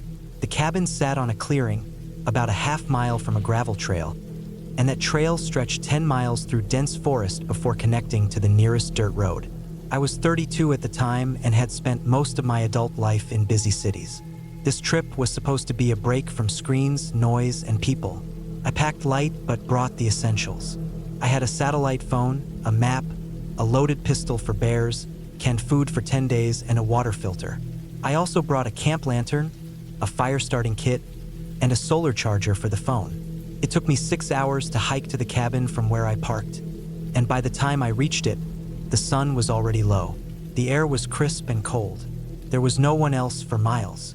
The forest around me felt enormous. Towering pine trees circled the clearing, swaying gently in the wind. The sky was cloudy. The clearing itself looked exactly like the pictures. The cabin was small and old, made of thick logs with a dark green metal roof. There was no lock on the door, just a latch you could hook from inside. I stepped inside and felt the soft crunch of leaves under my boots. The place was dusty. Cobwebs clung to the corners, and the smell of old wood and stale air filled my nose. I opened all the windows to let in some fresh air. The cot was against the back wall. It was firm but looked usable. There was a small table beside it, a shelf with a few old books, and a rusted iron stove near the center of the room. A box of split logs and kindling sat beside it. I set my pack down, rolled out my sleeping bag, and made a fire. The crackling of the logs and the smell of burning pine made the place feel less empty. That first night, I fell asleep fast. It was dark and silent.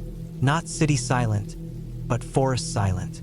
I could hear the creak of trees, the rustle of leaves, and the occasional hoot of an owl. Took some getting used to, but it didn't bother me. By the third day, I had slipped into a routine. I would wake up at sunrise, boil water for coffee, eat some oatmeal, and spend the day hiking around the area. I had brought a journal and would sketch what I saw. Fallen trees, old animal tracks, strange mushrooms. I barely used the phone except to check the time or make sure I had a signal. On the fourth day, I woke up to find something odd. The small pile of firewood I kept beside the door had been disturbed. Not by wind, but something had moved the top logs aside. At first, I thought maybe an animal came by and sniffed around, but the way the logs were moved looked too clean. They weren't scattered, just shifted slightly. I told myself it could have been raccoons or something like that. Later that day, I hiked farther out than before. I wanted to reach a ridge about 4 miles east of the cabin that, on the map, overlooked a valley. It took a few hours to get there. The view was beautiful, with a blanket of trees stretching for miles and distant snow-capped mountains. I sat there eating a granola bar, enjoying the quiet. It was only when I started heading back that something felt off. As I retraced my path, I noticed the prints of my own boots in the mud. But beside them, in some spots, were others. Not animal prints, not claws or paws. These were boot prints too, heavier, deeper, and bigger than mine, at least size 13 or 14. They weren't there when I came through earlier. My heart started beating faster. I stopped walking and listened, trying to hear anything in the woods. There was nothing, just the wind. I kept moving, checking over my shoulder often. Every snap of a twig made me jump. When I reached the cabin, I walked around the perimeter. Nothing seemed disturbed, but that night I couldn't relax. I kept the pistol close and barely slept. I was sure someone had been in those woods with me, maybe a hunter, maybe a local, but the place was supposed to be empty and no vehicles were parked back at the trailhead. On the 5th day, I found something worse. I had walked about a mile from the cabin when I spotted something hanging from a tree branch. It was a shirt, a red flannel shirt, hanging by the collar. It looked old, sun-bleached and torn. Beneath the tree was a small pile of bones. Not human, but animal. Maybe deer or elk. The bones were clean, too clean, picked dry or bleached over time. Something about the way the shirt was placed made my skin crawl. It looked like someone had left it there on purpose, like a marker. I turned around and went straight back to the cabin. That night, I didn't sleep. I sat with the lantern burning low, the pistol in my lap, and my ears straining to hear. Around 3 a.m., I heard something crunching in the woods. Slow, careful footsteps on dry leaves. They moved along the edge of the clearing and stopped. I turned off the lantern and peered through a crack in the wall. I couldn't see anything, but I knew someone was out there, watching. The footsteps never came closer. After 10 minutes, they faded into the trees. I made my decision the next morning. I packed everything. I had enough food to make it back. I wasn't going to wait around. The plan was to leave by noon and hike straight to my car. I was about to step out the door when I saw something else. On the dirt near the fire pit was a single boot print. A large one, deep. Right next to the print was the tip of a cigarette, but half buried in ash. I don't smoke. That hike back was the longest of my life. Every few minutes I looked behind me. I thought I heard someone following, but every time I stopped, I heard nothing. I walked fast, not running, but close to it. My legs ached, and my back hurt from the pack, but I didn't slow down. After 5 hours, I reached the trailhead. My car was untouched. I unlocked it, threw everything in the back, and drove straight to the nearest town. I didn't stop until I saw buildings and people. At the motel that night, I locked the door and closed the curtains. I kept thinking about those prints, the cigarette, the shirt. Whoever was out there had been close. They had walked around my cabin at night. They had followed my tracks, and they had left signs. Not threats, but enough to make sure I knew they were there. I called the owner of the cabin and told him I had to leave early. He didn't ask questions. I didn't give any. That was over a year ago. I still go hiking, but never that deep anymore. I stick to trails with other people nearby. I think about that week often, not because anything happened, but because of what could have happened. Someone was out there watching me, following me. I was lucky I left when I did. Whoever they were, they didn't want to hurt me. Not yet, but they wanted me to know they were there. And that was enough to scare me more than anything ever has.